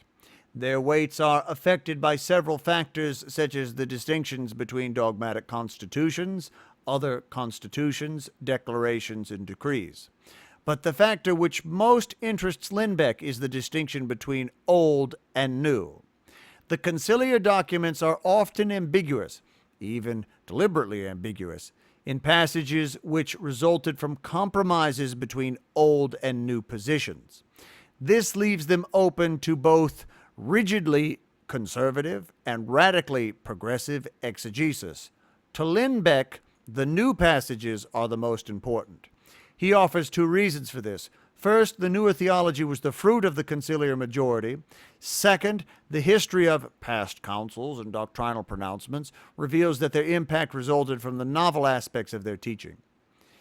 In the body of his book, he identifies several teachings from Vatican II which were novel or newly rediscovered, repeatedly using his principle to argue that these teachings are the true heart of Vatican II. Since its publication, Lindbeck's thesis has been adopted by at least one Roman Catholic theologian. Yves Congar, 2 of 2. In 1970, Archbishop Marcel Lefebvre, an outspoken member of the so-called minority at Vatican II and a critic of many conciliar teachings and post-conciliar changes, founded the Priestly Society of St. Pius X, SSPX, to preserve a form of traditional Catholicism. Lefebvre's claim that Vatican II was in some sense invalid led to Yves Congar's rebuttal thus: Vatican II wasn't perfect in the eyes of either the so-called conservative elements or of the so-called progressive elements, but more than any other ecumenical council in history, it had all the guarantees of authenticity.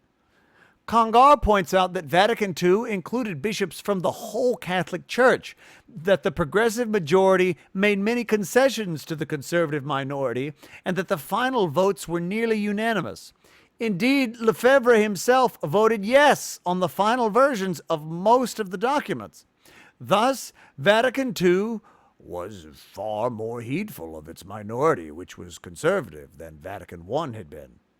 Congar, in line with his 1965 essay discussed above, states that Vatican II didn't produce any dogmas in the strict sense of the word, but it was no less led by the Holy Spirit than earlier councils had been. Lefebvre's primary criticism of the council, however, was not that it lacked the formal elements of ecumenicity, but that its teachings were inconsistent with the tradition of the Church, which is the ultimate test of Catholicity. Congar quotes a profession of faith made by Lefebvre in 1974 thus: We adhere wholeheartedly and with our whole soul to Catholic Rome, guardian of the Catholic faith, and of the traditions necessary to maintain that faith, to eternal Rome, mistress of wisdom and truth. On the other hand, we refuse and have always refused to follow the Rome of neo-modernist and neo-Protestant tendencies which clearly manifested themselves in the Second Vatican Council and even after the Council, in all the reforms which issued from it, etc. No authority, not even the most elevated in the hierarchy, can compel us to abandon or diminish our Catholic faith, clearly expressed and professed by the Magisterium of the Church for 19 centuries. Congar agrees with some of Lefebvre's specific claims. He agrees that some teachings of Vatican II differed from previous magisterial teachings. Regarding Dignitatis Humanae, Declarations on Religious Liberty, Congar states, it cannot be denied that a text like this does materially say something different from the syllabus of 1864 and even almost the opposite of Propositions 15 and 77 through 79 of that document. But he argues that the difference is explained by way that political and social circumstances have changed in the century between the documents. He does not mention what authoritative weight should be accorded to either document, nor whether such weights change with the passage of time. However, Congar rejects Lefebvre's argument from tradition against the Council's validity thus. Monsignor Lefebvre never stops invoking tradition, etc. For him, tradition is what he calls eternal Rome, the Mass as it has always been. In other words, Rome up to and excluding Paul VI, up to and excluding the Missal of 1969. Lefebvre writes, "The Catholic Church is a mystic reality which exists not only in space, on the surface of the earth, but also in time and in eternity. In order for the Pope to represent the Church and be the image of her, he must not only be united to her in space, but also in time, the Church being essentially a living tradition." Perhaps a man who has published 3 books on tradition might be allowed to italicize these last words and put these questions forward. Did life, of which the Holy Spirit is the supreme author, cease in the Church in 1962? Is life lacking in the Catholic communion ratified by the 2,500 bishops who surround the successor of Peter? "Se cursus inducat orbis terrarum," said St. Augustine in a well-known text. The whole universe is a good criterion, etc. Let us be fully Catholic Catholics together with, yes, the eternal Church, that of Vatican II, like that of Trent or Nicaea, the Church of Paul VI, like that of Pius V, like that of Pope Saint Marcel, who died in 309. Whereas Lefebvre's argument focuses on material tradition, the content of the teachings handed down by the Church, some of which were altered or updated at Vatican II, Congar's rebuttal focuses on formal tradition, the act of handing down, preserving, and explaining the Church's teachings, especially by the worldwide episcopate, a process which the Council Fathers and the post-conciliar popes performed in unbroken continuity with their predecessors. Yves Congar's thought on reception is relevant here. In a seminal article published in 1972, he analyzed the concept of reception, a term which includes the recognition by the whole Church or part of the Church of the authority of church leaders, the authority of councils, and the authority of doctrines. In this article, Congar discusses how the early councils were received, either by subsequent councils or by other means, by those bishops not present as well as the whole Christian faithful. Indeed, around 60 bishops in the minority faction at Vatican I left the council before the final vote and subsequently received its decrees as valid after they had been convinced the whole Catholic Church had received them. Congar does not see reception as a juridical act. In other words, it's not as if conciliar decrees are valid because they are voted on by the Council Fathers and subsequently ratified by Christendom. Juridically, a council is an act of the College of Bishops and the Pope. Reception is the recognition by the Christian faithful that a punitive council was indeed a truly spirit-protected council. Therefore, reception should not be compared to the procedural aspect of a council, such as the casting of votes. Rather, it is comparable to the process by which the bishops gathered in council to determine what is in fact the Christian truth. Congar uses the term non-reception to designate the case in which a teaching or event is not accepted by part or all of the Church. He cites as examples the non-reception of the Council of Chalcedon by the Monophysites, the non-reception of the Filioque by the East, the non-reception of the attempted reunion at the Council of Florence by the East, the non-reception of John XXIII's Apostolic Constitution Verum Sapientia in 1960, which decreed that Latin should be used to instruct seminarians, and the non-reception of papal infallibility and Humanae Vitae by a number of Catholics. He also discusses the concept of re-reception, which refers to a teaching that was received in one generation being put into a new context, but not rejected, by a subsequent generation. As an example, he cites the re-reception of Chalcedon by contemporary theologians with new Christological views. Another example is the way that Vatican II preserved the dogmas of Vatican I, while at the same time framing the primacy of the Pope in the context of his position within the College of Bishops. It is possible analogously to speak of a re-reception of Vatican I by Vatican II, and again in a new context and by means of a renewed reading such as that which allowed the minority of Vatican I to be represented as the avant-garde of Vatican II. Congar does not treat reception as a matter of degree. He gives examples of magisterial teachings, definitive and non-definitive, that were received, and examples of those that were not.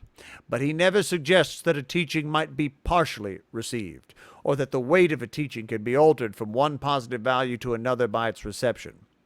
The closest he comes to suggesting this is in his discussion of how some local councils later acquired universal value due to their church-wide reception. However, as will be seen in Chapter 3, later theologians will link Congar's concept of reception with the question of the authoritative weight of individual teachings. Piet Franson. Piet Franson, Society of Jesus, was born in Tournai, Belgium, in 1913. He earned his doctorate at the Gregorian, writing his dissertation on the interpretation of two canons from the Council of Trent's decree on marriage. He taught at the Jesuit School of Theology near the Catholic University of Louvain, and then at the university itself. In addition, he substituted for Karl Rahner at Innsbruck when Rahner was at the council, to teach there as a visiting professor in later years. From 1969 until his death in 1983, he headed the English language division of the Louvain Theological Faculty.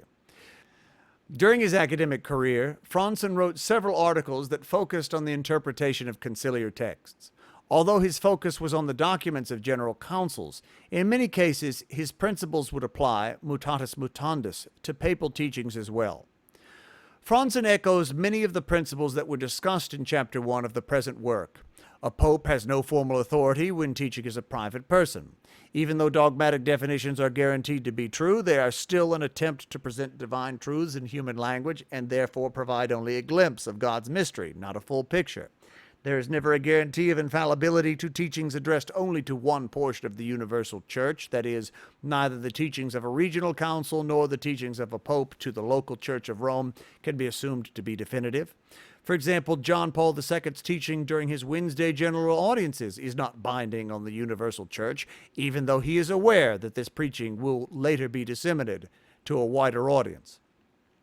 In a dogmatic definition, only the central assertion in a decree or canon is defined, not the arguments offered for it from Scripture, tradition, or reason. Then, what authority do such reasons and obiter dicta possess? On this question, Franson is unclear. At one point he states that while these do have the same authority as the conclusion they are used to justify, they nonetheless give expression to the pastoral witness of the bishops on matters of faith, and so belong to the acts of the ordinary magisterium, which even a council remains fallible. They do involve magisterial authority, but even when the conclusion is taught infallibly, the reasons given possess an authority that is not final, and may be corrected, and even within certain limits be called into question. Yet elsewhere he states that only the conclusions involve the bishop's hierarchical authority and belong to their authoritative mission, which seems to imply that the arguments and obiter dicta possess no magisterial authority at all. When making magisterial pronouncements, definitive or otherwise, the bishops are granted no new revelation, but merely the assistance of the Holy Spirit. Franson argues that assistance can only be effective for someone who is open to it and who also does something himself. The popes and bishops naturally must do something themselves before they issue pronouncements. This preparatory work can be summarized as follows: prayer, study, and reflection, and because they cannot know everything, consultation. For this reason, he objects to the facile assumption that a bishop becomes a doctor by virtue of his ordination alone. Non-definitive teachings by popes and councils vary greatly in their degree of authority. Factors affecting this include the nature of the matter dealt with, the people addressed, and the nature of the document itself. The primary factor that must be stressed here is the degree of involvement of ecclesiastical authority, the extent to which the magisterium brings its authority to bear. Moreover, the type of arguments used to support a conclusion affect the weight of the conclusion. Thus, arguments from faith give the conclusion more religious weight than do arguments from reason alone. Regarding the authority of the Roman congregation, he follows Wilhelm von Rossum and Lucien Chopin in regarding curial decrees, even those of the Holy Office, as prudential statements about the safety of certain doctrines, not about their truth per se. Most of the time, this prejudice is the most wise choice. However, his tutoriism also has its dangers. Simon Kuhina summarizes Franson's view as follows. There's a tendency in the Catholic Church to relegate the safer solution to the status quo ante. Such an attitude would reduce the Church to immobility. According to Franson, in times of change and crisis, the safest solution is often a prudent progressivism tempered by some wise conservatism. Unlike Congar, Franson describes reception as a process that not only validates or invalidates punitive acts of the magisterium, but also increases or decreases their authoritative weight. Thus, some merely regional councils of the first millennium have a special dogmatic value because their teachings were so frequently cited by subsequent general councils and popes. Similarly, papal encyclicals vary in their authority, not merely because of variations in the will of the pope as expressed in the text of the encyclical, but also because the instinct of faith in pastors, theologians, and in the faithful leads them to assign greater authority to some encyclicals rather than to others which seem to sink into oblivion.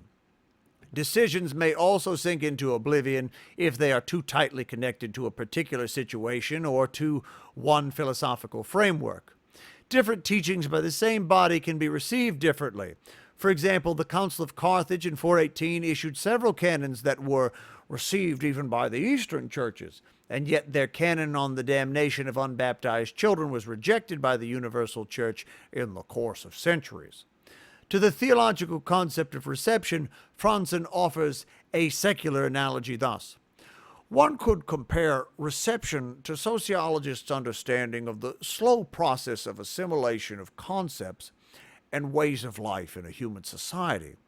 However, in the Church, the impetus for this assimilation should be the calm guidance by the Holy Spirit, particularly on special occasions, which the Second Vatican Council called kairos, the signs of the times. The fundamental motivation of every process of reception should be faith, even though other factors may be involved as well. Although this analogy suggests that reception is a slow process, Franson also offers a much quicker example when he states that the teaching of Pius XII on the identity between the mystical body and the visible Roman Catholic Church, often repeated by that pope, was subsequently ignored by Vatican II and replaced by a new understanding. The process of reception extends beyond the boundaries of the Catholic Church. The value of the first four ecumenical councils, acknowledged as the gospel in the patristic era and recognized by most of the Christian churches, is of course greater than that of Trent or Vatican I, which were not so-called received by the East. Even so, Franson clarifies that Trent and Vatican I do possess real authority. Franson addresses the issue of dissent from non-definitive teachings in the context of reception. As a result, he sees a wide gulf between the case of one individual dissenting and a broad wave of dissent, saying thus, whenever a moral doctrine of the Church is questioned by solid theologians, by competent moralists, by faithful and generous and competent laymen, there is a serious probability that this doctrine should be corrected, made more refined, or even changed. Whenever this is not the case, and one chooses to take a lonely road indifferent to, or even in spite of the doctrine of the Church, one can no longer be sure of walking according to God's will. With regard to the interpretation of magisterial texts, Franson strongly insists on the need to interpret their phrasing in the context of the era, culture, and theological assumptions of the writers. He faults many theologians with mistakenly assuming that once certain words or phrases are used in an authoritative teaching, that the psychological and historical laws which govern human language no longer apply to them. In a 1962 essay, Franson compared this era to the Christological heresy of Docetism, and also to the era of reading the entire Bible literally without taking its literary forms into account. In his later writings, he calls this era dogmatic monophysitism. He sees this as pervasive throughout the Catholic Church, going so far as to say that while there is now widespread tolerance of a large amount of critical hermeneutical studies of the Bible, it seems unacceptable in our church to risk establishing the proper hermeneutical rules for the interpretation of the church's documents. This curious anomaly allows for a greater reverence towards the church's statements than towards the doctrine of the Bible, the Word of God.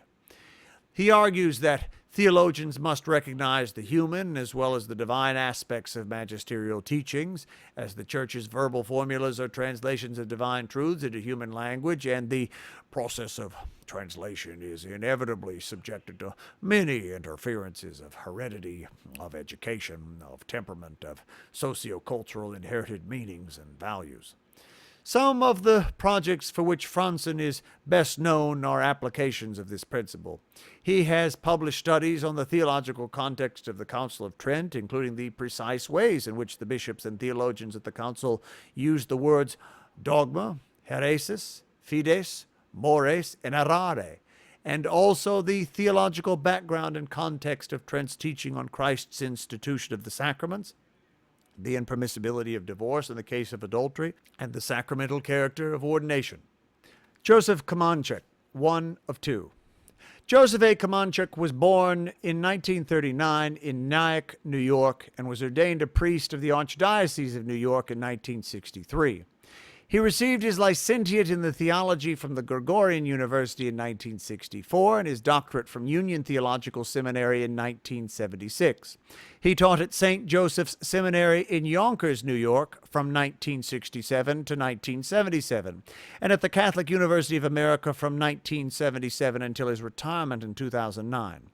Kamanchek's ecclesiological writings often focus on the interplay between the Church's supernatural aspects and sociological aspects. His writings on the Magisterium proceed in a similar manner. That is, he distinguishes between the formal authority of the Pope and bishops, which stems from their divine mission, and the material authority of their assertions. Thus, the chief basis on which Catholics are antecedently to trust what Pope and bishops teach is not their personal qualities of learning, nor even whatever reasons they give for what they teach, but the fact that they occupy an office whose trustworthiness is sacramentally and spiritually based on the assistance of God. The key concept here is antecedent authority. The formal authority of the Church's teachers means that when an individual Catholic is aware that the Pope or College of Bishops are about to issue a new teaching, this teaching can be accorded a certain authority even before its contents are known. But once its contents are known, both the formal authority of the author and the material authority of the text must be taken into account. An encyclical such as Humanae Vitae includes theological argumentation, and therefore it is fully appropriate for one Catholic to accept its conclusions because he finds its arguments persuasive, and another Catholic to accept its conclusions based on the formal authority of the author. But what of the Catholic who finds the argumentation unpersuasive or even erroneous?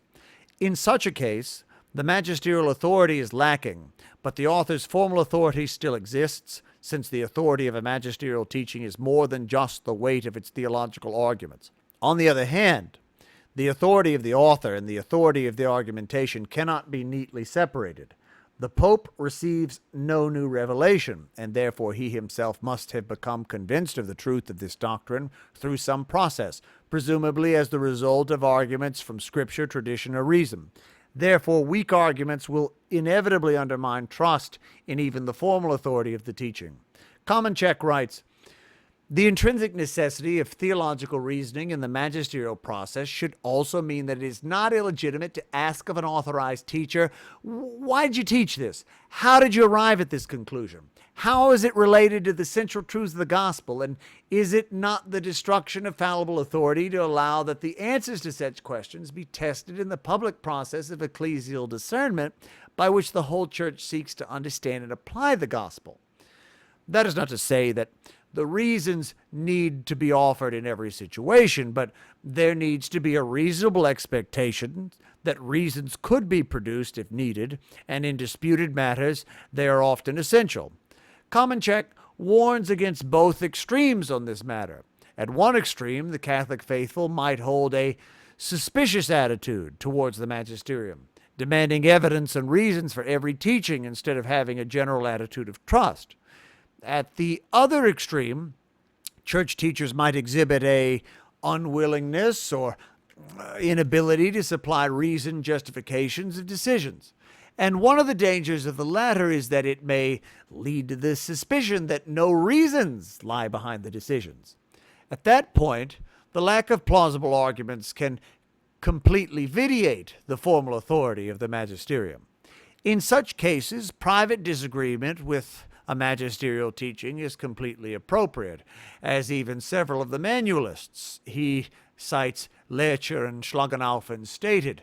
Although a non-definitive magisterial teaching enjoys a presumption in favor of its truth, assent to its teaching can be suspended if serious, personally convincing arguments lead a person to believe that the general presumption is not verified in this instance.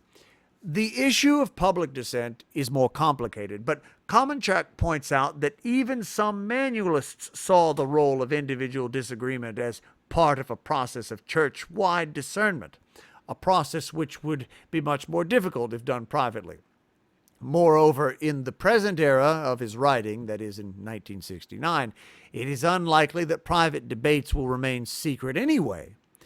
In light of the interplay between formal authority and the authority of arguments, Komenchek sees an advantage that conciliar acts of teaching have over papal acts. The conciliar process is more in harmony with the way in which Catholic doctrine traditionally unfolds, develops, is received, and perhaps becomes definitive. A council, at least ideally, involves open and free debate, the pitting of argument against argument, compromise and conciliation, resulting in moral unanimity in a final decision. This process often creates the conditions for the reception of its determinations by the whole church. By contrast, a pope settling a disputed issue on his own fits a different paradigm. The figure of the lonely pontiff agonizing over controverted issues in the privacy of his chamber bed conscience. According to Komenchek, the later scenario does not make clear the relationship between a theological conclusion and the arguments supporting it. Some other points made by Komenchek should be briefly mentioned here. As mentioned earlier, the first draft of Vatican II's schema on the Church repeated Humane Generis' statement that public debate on a contentious issue must cease when the Pope weighs in on the question. But this statement was subsequently removed as the schema was revised. Komenchek mentions this fact in 3 different passages, treating it as significant in the following way.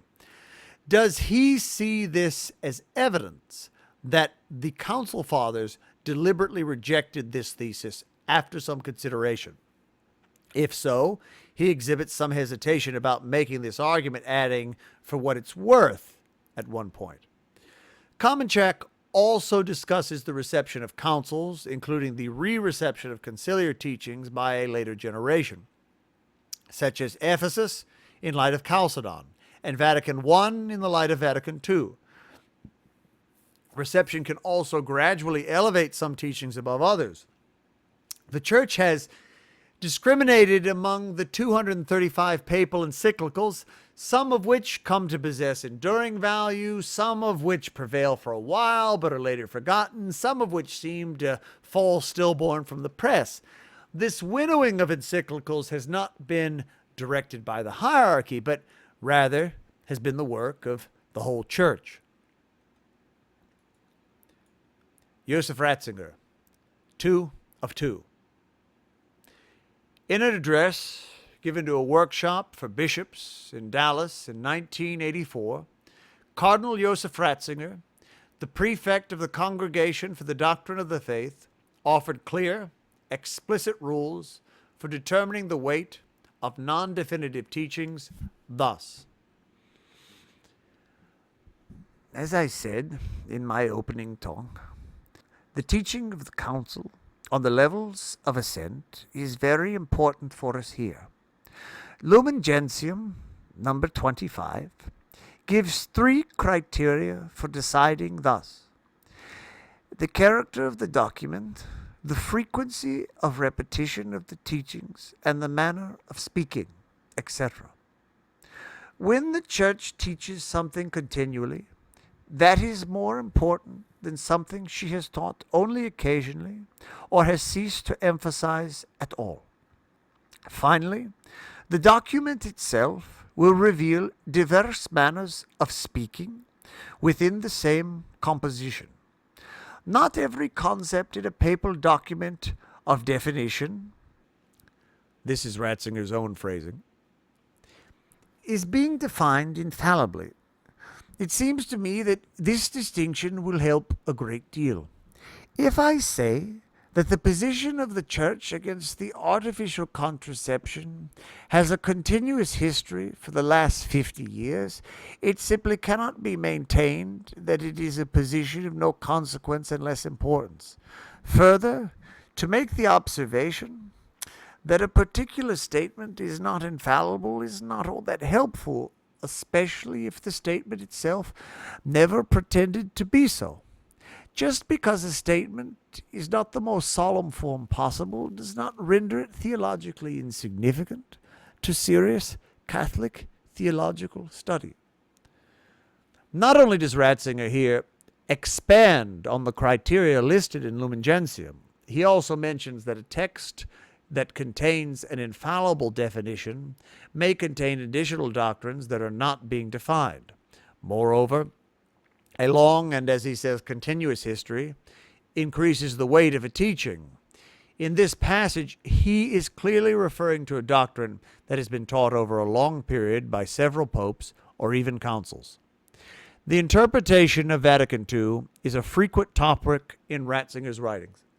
One theme he often revisits is the symmetry between the erroneous interpretations of the progressives and conservative extremes, both of which, in his view, set Vatican II in opposition to the preconciliar Magisterium. In an essay written in 1975, he asserted, "It is impossible for a Catholic to take a position for Vatican II but against Trent or Vatican I. Whoever accepts Vatican II, as it has clearly expressed and understood itself, at the same time accepts the whole binding tradition of the Catholic Church, particularly also the 2 previous councils, etc. It is likewise impossible to decide in favor of Trent and Vatican I, but against Vatican II. Whoever denies Vatican II denies the authority that upholds the other 2 councils and thereby detaches them from their foundation. Indeed, with regard to its contents, Vatican II is in the strictest continuity with both previous councils and incorporates their texts word for word in decisive points. In contrast to these views, he argues for a continuity that allows neither a return to the past nor a flight forward, neither anachronistic longings nor unjustified impatience, and says this continuity can be found by returning to the authentic texts of the original Vatican II. Ratzinger sees 2 kinds of errors on the part of some on the so-called left, Some locate the value of the council solely in its novel aspects. He says of this, "The true council, already during its sessions, and then increasingly in the subsequent period, was opposed by a self-styled spirit of the council, which in reality is a true anti-spirit of the council. According to this pernicious anti-spirit, Consils Ungeist, everything that is so-called new, or presumed such, how many old heresies have surfaced again in recent years that have been presented as something new, is always and in every case better than what had been or what is. It is the anti-spirit according to which the history of the Church would first begin with Vatican II, viewed as a kind of point zero. Others identify a trajectory that points from the Council's early texts to its later texts, such as Gaudium et Spes, and takes the supposed designation of this trajectory as their goal. He says of this, "An interpretation of the Council that understands its dogmatic texts as mere preludes to a still unattained conciliar spirit that regards the whole as just a preparation for Gaudium et Spes, and that looks upon the latter text as just the beginning of an unswerving course towards an ever greater union with what is called progress. Such an interpretation is not only contrary to what the Council Fathers intended and meant, it has been reduced ad absurdum by the course of events. Where the spirit of the Council is turned against the word of the Council and is vaguely regarded as a distillation from the development that evolved from the so-called Pastoral Constitution, this spirit becomes a specter and leads to meaninglessness. Conversely, some on the so-called right wish the Council to be annulled or demand a revision that would be tantamount to a retraction. But Ratzinger insists that there can be no turning back the clock to the era of the syllabus of errors, saying, the task is not therefore to suppress the council, but to discover the real council and to deepen its true intention in the light of present experience. That means that there can be no return to the syllabus, which may have marked the first stage in the confrontation with liberalism and a newly conceived Marxism, but cannot be the last stage. Despite his emphasis on the continuity, so-called, between Vatican II and earlier councils, Ratzinger makes it clear that Vatican II did not agree with preconciliar teaching in all respects. In a provocative turn of phrase, Ratzinger refers to Gaudium et Spes, along with the council's declarations on religious liberty and non-Christian religions, as a revision of the syllabus of Pius IX, a kind of counter-syllabus. Gaudium et Spes represents a change in attitude from confrontation with the world to seeking peace with it. Thus, the text serves as a counter-syllabus and as such represents on the part of the Church an attempt at an official reconciliation with the new era inaugurated in 1789. Finally, Ratzinger makes it clear that while the Council's authority de jure arises from the actions of the bishops who produced its documents and the Pope who approved them, the Council's authority de facto depends on its future reception. In 1973, he was optimistic about this, stating that the Council's true so-called heritage was awaiting its hour, and it will come. Of that I am certain. In a later writing, he seemed less optimistic, writing that the real reception of the Council has not even begun, and indeed that it was not guaranteed, saying, not every valid council in the history of the Church has been a fruitful one. In the last analysis, many of them have been just a waste of time. Despite all the good to be found in the texts it produced, the last word about the historical value of Vatican Council II has yet to be spoken. If in the end it will be numbered among the highlights of Church history, depends on those who will transform its words into the life of the Church. In the year he wrote this, Cardinal Ratzinger left the Archdiocese of Munich for Rome, where he would spend the next 31 years as CDF prefect and as Pope Benedict XVI. His magisterial writings will be treated in Chapter 3. Giuseppe Albergio. Giuseppe Albergio, 1926 to 2007, professor of church history at the University of Bologna, is probably the most renowned historian of Vatican II. In his writings, there are only a few instances in which he addresses the question of the authoritative weight directly. He states that after the council, the nota explicativa previa was gradually consigned to irrelevance because the council was never required to vote on the contents of the nota. He also states that Pius XI's encyclical Casti Connubii and Pius XII's speech to obstetricians, despite being cited in Gaudium et Spes, rank lower in authority than the conciliar document itself.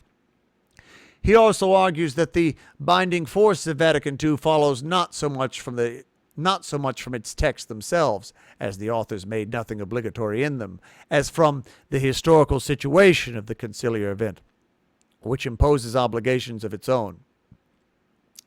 While some who criticize the council contrast its so-called pastoral nature to that of previous so-called dogmatic councils, Albergio rejects such an opposition. For John the 23rd, the term pastoral was an exceptionally rich term that indicated a council not solely dogmatic or solely disciplinary, but all-embracing.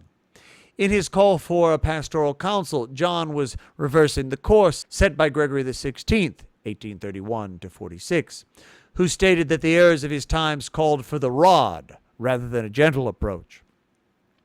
Regarding the dynamics inside the council, Albergio explains that although the so-called majority was very large, it was nonetheless quite diverse, and by no means did the members of the group agree on all issues. Moreover, the divisions within the council should not be overstated. Even when the majority and Paul VI disagreed, they did so without friction or conflict. The bishops debated and acted with true freedom. Indeed, several of them changed their views as a result of the conciliar debates. Albergio insists that Vatican II, understood as an event, is more important than the documents it produced. As an event, Vatican II involved the task of renewal, the anxious searching, openness to the gospel, fraternal attention to all human beings. These features sum up the spirit of the conciliar event, which any shroud and correct interpretation of its decrees must take into account. Focus on the documents alone does not reveal the full picture. The Council managed to glimpse some important directions in which to move, although on other points it remained deaf and could produce no more stammering utterances that, at a distance of 20 years, prove useless and embarrassing. Moreover, the documents contain certain compromises that the event itself does not. We may ask whether the obsolescence of the conciliar decrees, or at least many parts of them, is not greater than that of the conciliar event in its significance. The present history has gradually provided evidence that the recurring compromises in the development of the text, indeed, compromise was required for obtaining a broad consensus bordering on unanimity. In fact, it was the Council as such, as a great source of communion, comparison, exchanges, that was the fundamental message. Albergio distinguishes Vatican II as an event from the so-called crisis that followed it. Although some would try to blame these crises on the Council, they were already incubating when John the 23rd became Pope. He sees the reception of Vatican II as the locus of a theological struggle. The true reception of a council takes more than a generation, cannot be controlled, and is often chaotic.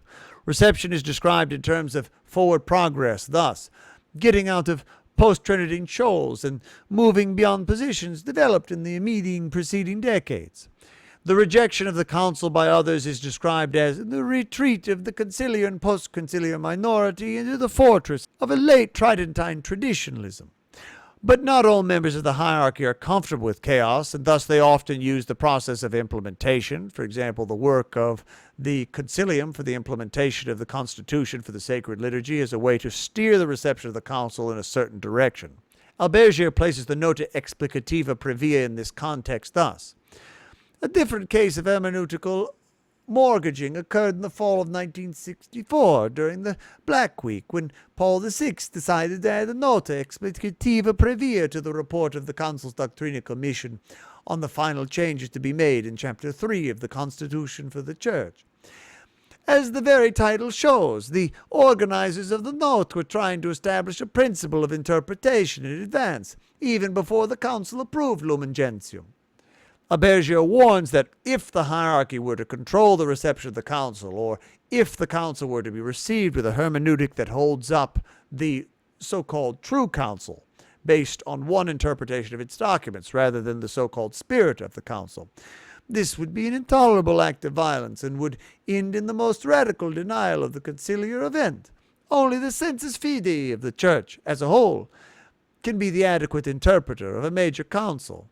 Such a sensus fidei can reach maturity only slowly, with the concurrence of the entire people of God. It cannot be replaced by an action of the hierarchy alone. Indeed, ever since the experience of the first community in Jerusalem, so-called councils have been privileged moments at which the Spirit has permeated the Church and taken possession of it in an exceptionally intense way. That is why the great councils have become the patrimony of all Christians, and why each Christian has the right and duty of defending the councils against any reductionist attack on their full meaning and message. Indeed, if Vatican II's doctrinal and disciplinary decisions were adopted and followed, but the Council was seen merely as the place where these decisions were made, rather than as a momentous event, this too would be a betrayal of the Council. An inability on the part of the Church to recognize this key moment in its own life would be a symptom of tragic sterility and blindness. No more insidious and effective normalization of the Council can be imagined than to deny its epochal importance. Such an emptying of its meaning would avoid the brutal rejection of the traditionalists, but would nonetheless bury Vatican II in post-Tridentine normality. Hermann Joseph Pottmeyer. Hermann Joseph Pottmeyer, 1934 and still living at the time of this publication, received his doctorate at the Gregorian in 1964, writing his dissertation on the interpretation of the First Vatican Council's Constitution Dei Filius. He taught fundamental theology at the Ruhr University in Bochum, West Germany, from 1974 until his retirement in 2000, and served on the International Theological Commission from 1992 to 2003. Pottmeyer contrasts the interpretation of Vatican II with the interpretation of previous councils. The rules for interpretation of previous councils, especially Trent and Vatican I, are well known. Their documents consist of chapters followed by canons. These canons often contain definitions. The canonical definitions are to be interpreted in the light of the corresponding chapter which supplies the theological exposition. With regard to Vatican I, a further aid to interpretation can be found in the council files. These consist primarily of the commentaries by the speakers of the responsible commission on the proposals of the council fathers and on the concluding text. Important indications of the intended meaning of the council can be discerned from these commentaries. Further clarification of the intended meaning of the council is also provided by the textual history of the two dogmas and the council debates. An understanding of the historical context, especially the specific errors that the council was trying to address, is also crucial. However, as Vatican II did not use the traditional genre in its documents, these rules cannot be applied to it. In an essay written 20 years after Vatican II ended, Pottmeyer argued that one must first examine the way that the Council has already been received before one can construct a hermeneutic to interpret its documents. Pottmeyer divides the reception into 3 stages with a distinct Hegelian flavor, a division which would soon become quite influential. The first phase of reception, according to Pottmeyer, was a time of optimism and excitement as the Council was seen as a kind of liberation. However, some went too far, seeing it as a utterly new beginning. Some advocated a democratization of the Church.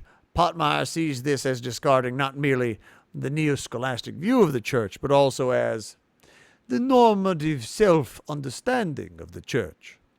The second phase of reception was a reaction against the first. Theologians focused on the Council's continuities with the past. Some of them claimed that because Vatican II had frequently cited Trent and Vatican I, but had proclaimed no new dogmas of its own, it followed that Trent and Vatican I were doctrinally more important than the new Council. These theologians preserved not only what was truly permanent ecclesiology, but also the neo-scholastic understanding of the Church that had shaped the First Vatican Council. As a result, it became apparent that the Vatican II texts contained both novel and traditional elements. On each side, theologians claimed that their positions were firmly based on the conciliar texts. Moreover, some conservatives, dismayed at the progressive elements in the texts, tried to ignore the Council completely, while some progressives, in order to avoid the conservative elements of the text, declared that it was time to go beyond the Council out of fidelity to the Council. This group attempted to separate the spirit of the Council from its letter and then leave the letter behind. Pottmeyer rejects this as invalid on the grounds that the spirit of the Council makes itself known in the direction given in the texts. Conversely, of course, it is only this so-called spirit. Conversely, of course, it is only in this so-called spirit that the texts are properly understood. Pottmeyer insists that a third stage is needed, in which the conciliar documents, despite containing different emphases, no longer function as a source of division among Catholics. Therefore, the central hermeneutical problem in the reception of Vatican II is the following.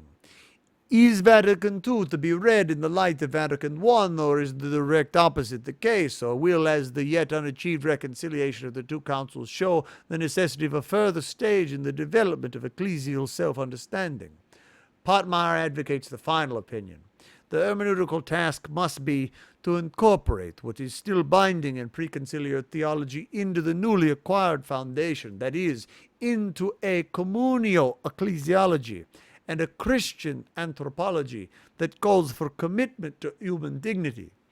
In a certain sense, this task will require going so-called beyond the Council, but this must be done in a manner faithful to both Vatican II and earlier tradition. For this reason, he says we must understand Vatican II as a transitional council. This new hermeneutic begins by recognizing that the Council Fathers often juxtaposed two different views in the texts rather than trying to reconcile them. Alongside the doctrinal thesis couched in preconciliar language is set a doctrine or thesis that formulates some complementary aspect. Until now, two different hermeneutics have been frequently used. One looks exclusively to the new beginnings produced by the conciliar majority, the other exclusively to statements that were taken over by the preparatory draft schemata at the instigation of the minority and reflect preconciliar theology. The two approaches share the same method of selective interpretation. Pottmeyer rejects the idea that the progressive and conservative elements of these texts must be seen in opposition to each other. He claims that this juxtaposition was rendered possible by deeper insight into the teaching at issue in each instance, and offers several examples of this. True, these texts did result from compromises between the majority and the minority, but both parties chose to compromise, making the results fully legitimate. Indeed, the will to compromise is simply the will to remain united as long as the truth of the faith is not an issue, and to preserve communio with each other and continuity in doctrine. On this point, all the Council Fathers were in agreement. Earlier councils had done the exact same thing, juxtaposing elements that are in tension with each other rather than fully developing a new framework that incorporates all of them. After the Council, a synthesis of these elements will gradually be developed. This is the task the Council sets for the Church and for theologians. It is a task of reception, which is far from being a merely passive process. This process requires an acceptance of the elements inserted by both the majority and the minority. Fidelity to the Council requires that both juxtaposed theses be taken seriously, and that an attempt be made, through more penetrating theological reflection and a renewed ecclesial praxis, to reconcile them in a synthesis that would allow for further advances. But this does not mean treating all theses equally, for despite their will to continuity, the Council Fathers attached different values to the theses in question. the theses defended by the minority do not represent the will of the council in the same degree as the theses that passed by an overwhelming majority. Thus, the majority passages have greater weight than the minority passages. Yet this contrast should not be taken to the extreme of nullifying the minority's theses that appear in the final documents. The fact remains, however, that majority and minority alike agreed to both theses and in particular to their juxtaposition. How in practice is the synthesis to be worked out?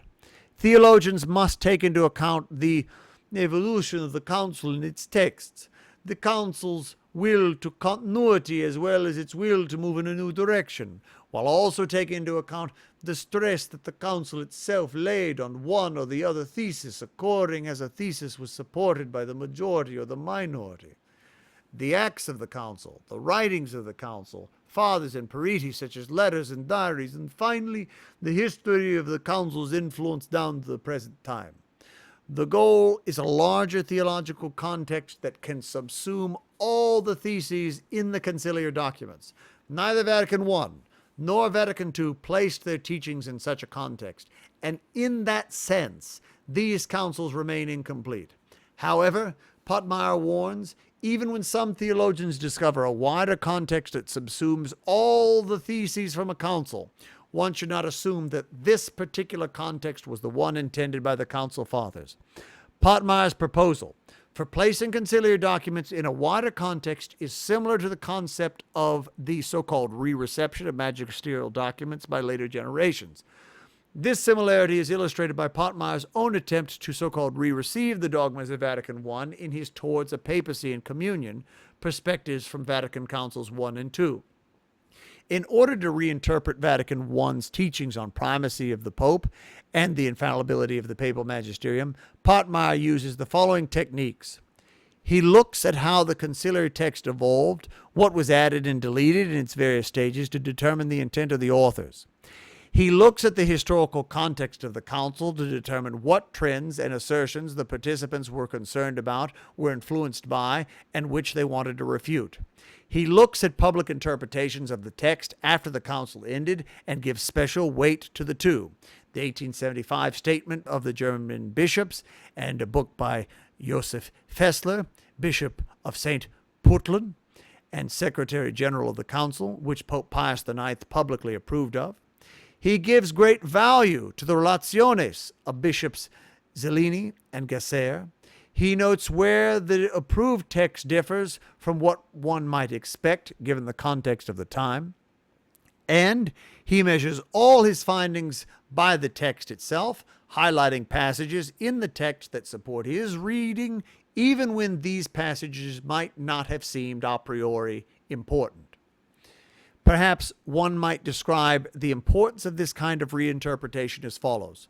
When examining a conciliar teaching made long ago, one needs to determine precisely what the Council Fathers really did teach from what many Catholics in ensuing generations assumed that they taught. In addition, Pottmeyer makes a few unrelated comments related to the weight of magisterial teachings which should be noted here. He assigns great value to Zellini's and Gasser's speeches at Vatican I, describing Zellini's Relatio as nothing less than an official commentary on the dogma of papal primacy and a guide to its interpretation.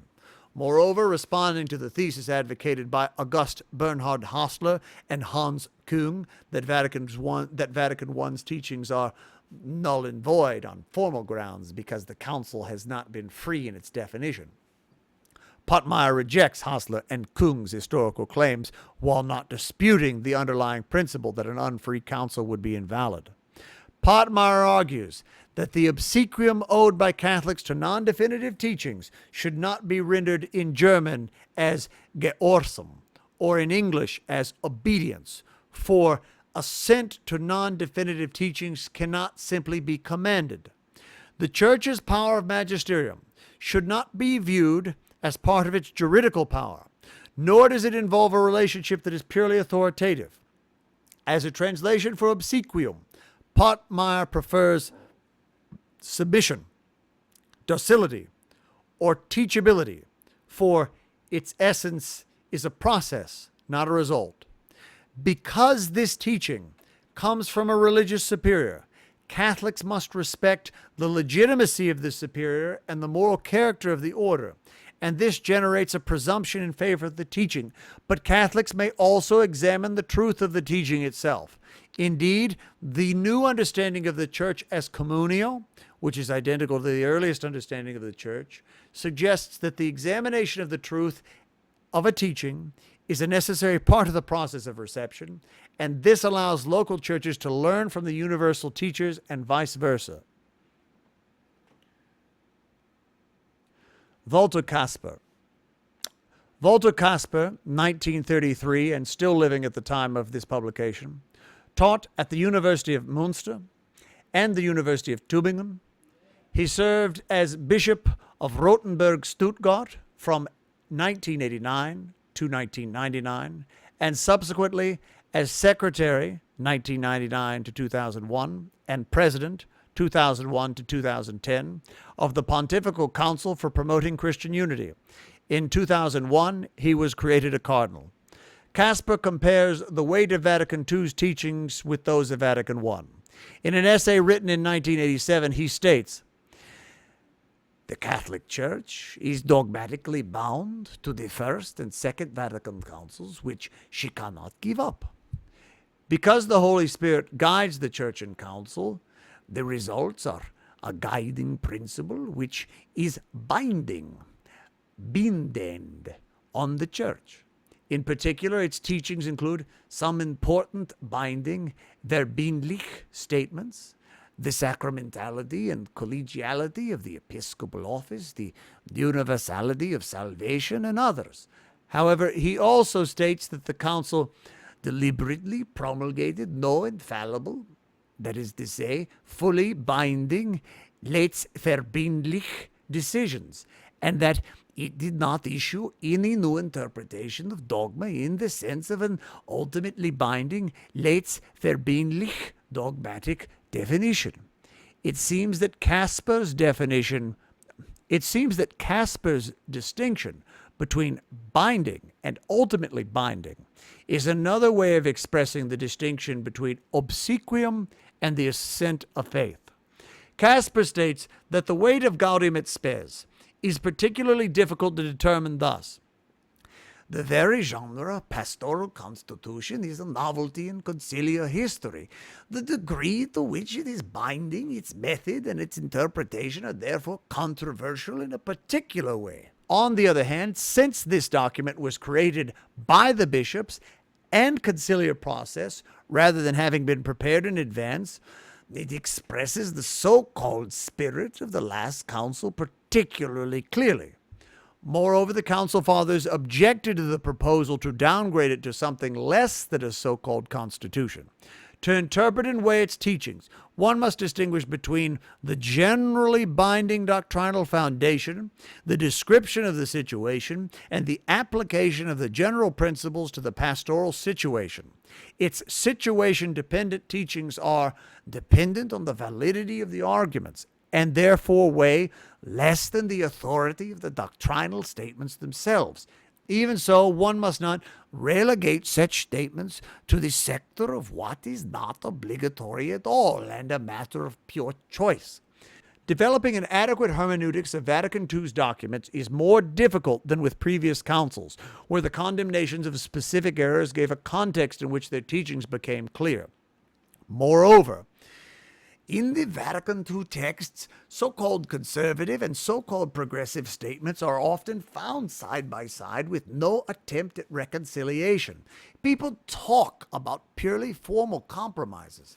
Kasper sees Erman Pottmeyer's perspective, including his understanding of the 3 stages of conciliar reception, as excellent guides. In particular, he agrees with Pottmeyer that Vatican II's compromises were commendable and were fully in keeping with how earlier councils operated, pegging out the limits of the Church's position and leaving to future theologians the task of developing a theoretical mediation of the different positions expressed in its documents. Kasper proposes 4 rules for the interpretation of Vatican II's doctrinal statements. First, the texts have to be understood as a whole. Each statement must be understood in the context of all the other statements made in the text. Second, the letter and spirit of the council must be understood as a unity, a perspective he refers to as a hermeneutical circle. He writes, every individual statement can ultimately be understood in light of the spirit of the whole, just as, conversely, the spirit of the whole only emerges from a conscientious interpretation of individual text. We can, therefore, neither make a legalistically literal exegesis of the conciliar text without allowing ourselves to be moved by their spirit, nor must we enthusiastically play off the spirit of the council against its actual text, etc. The spirit of the whole, and hence the meaning of an individual text, can only be discovered by pursuing the textual history in detail, and from this extracting the council's intention. The third rule states that Vatican II must be understood in light of tradition. It would be absurd to distinguish between the preconciliar and the post-conciliar church in such a way to suggest that the post-conciliar church is a new church, or as if, after a long dark age in church history, the last council had at long last rediscovered the original gospel. Finally, because each council interprets Catholic tradition for its own specific era, with a focus on the issues or errors of that time, the historical background of the council must be used to illuminate the meaning of its texts. Casper's insistence that Vatican II be understood in the light of tradition works the other way as well. Earlier teachings can be reinterpreted in the light of newer ones. Casper describes this re-reception in similar terms to those used by Congar and Pottmeyer. He also offers a spirited defense of this process, explaining why it is legitimate thus. According to the Catholic understanding, the path to be undertaken involves the rereading and the re-reception of the dogmas of the First Vatican Council. Rereading and re-reception are not escamotage, sleight of hand. It means to interpret the teaching of the First Vatican Council on the primacy and infallibility of the Pope according to the so-called normal and common rules of dogmatic hermeneutics. According to these rules, dogmas should be abided by in the sense in which the Church once declared them. But in the Catholic view, this does not imply any irrational and fundamentalist compliance with the formula. In fact, according to the First Vatican Council, faith and understanding belong together. Catholic teaching therefore recognizes a progressive deepening in the understanding of the truth that was revealed once and for all. There is a history of dogmas in the sense of a history of understanding and interpretation, and there are corresponding theological rules of interpretation. In this context, Ratzinger speaks of the need for a rereading. Congar and others speak of a re-reception of the First Vatican Council. Such reception and re-reception do not mean questioning the validity of the affirmations of a council. Rather, they mean its acceptance on the part of the ecclesial community. This is not a merely passive and mechanical acceptance. Rather, it is a living and creative process of appropriation and is therefore concerned with interpretation. In a lecture given in 2013, Casper again calls for a synthesis of old and new in the reception of Vatican II, but this time he particularly emphasizes the new, saying, Vatican II was a council of transition. It wanted renewal without giving up the old. For this synthesis of old and new, however, the council could only set the framework for the post-conciliar reception. So the question arises thus, in which direction does the compass of Vatican II point? And where is the Church heading in this still young third millennium? Will it maintain the confident trust of John 23rd and the renewal from the sources, or take the path back to defensive anti-reform and anti-modernist attitudes? That is the question facing post-conciliar reception. Nonetheless, Casper warns against a naive preference for novelty that would lead to a liberal conformist church. Rather, the goal should be a church spiritually renewed from its sources. Conclusion. The Second Vatican Council taught that diverse levels of authority exist within the category of non-definitive authoritative papal teachings. Indeed, both this diversity and some criteria for judging the weight of such teachings appeared in the original draft of the Schema de Ecclesia and at every stage of the process that produced Lumen Gentium. Although the conciliar documents themselves did not state that an ecumenical council can teach in a non-definitive but authoritative manner, this was made clear in the Qualificatio Theologica appended to Lumen Gentium by the Theological Commission and was evident in the debates about the weight of Vatican II's teachings during the council.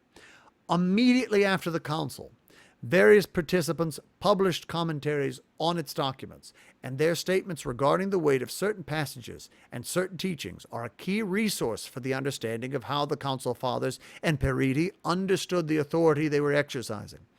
During the next 2 decades, theologians debated how to weigh and interpret the documents of Vatican II. Their debates often focused on the question of whether the traditional criteria used for earlier magisterial teachings could be applied to the new council and in the usual manner. Moreover, as the public nature of the debates between the different factions at the council had made it apparent that some passages in the conciliar text reflected the views of different participants, the question arose as to whether the document should be understood in a unified fashion or whether they should be divided into the so-called majority and so-called minority passages with different weights assigned to each. In addition, the issue of reception was connected to these matters. Did the interpretation and weight of a document depend solely on its history, its authors, and their intention? Or did they also depend on how the document was received by the Church subsequent to its promulgation? All of these questions were examined and debated in the wake of Vatican II.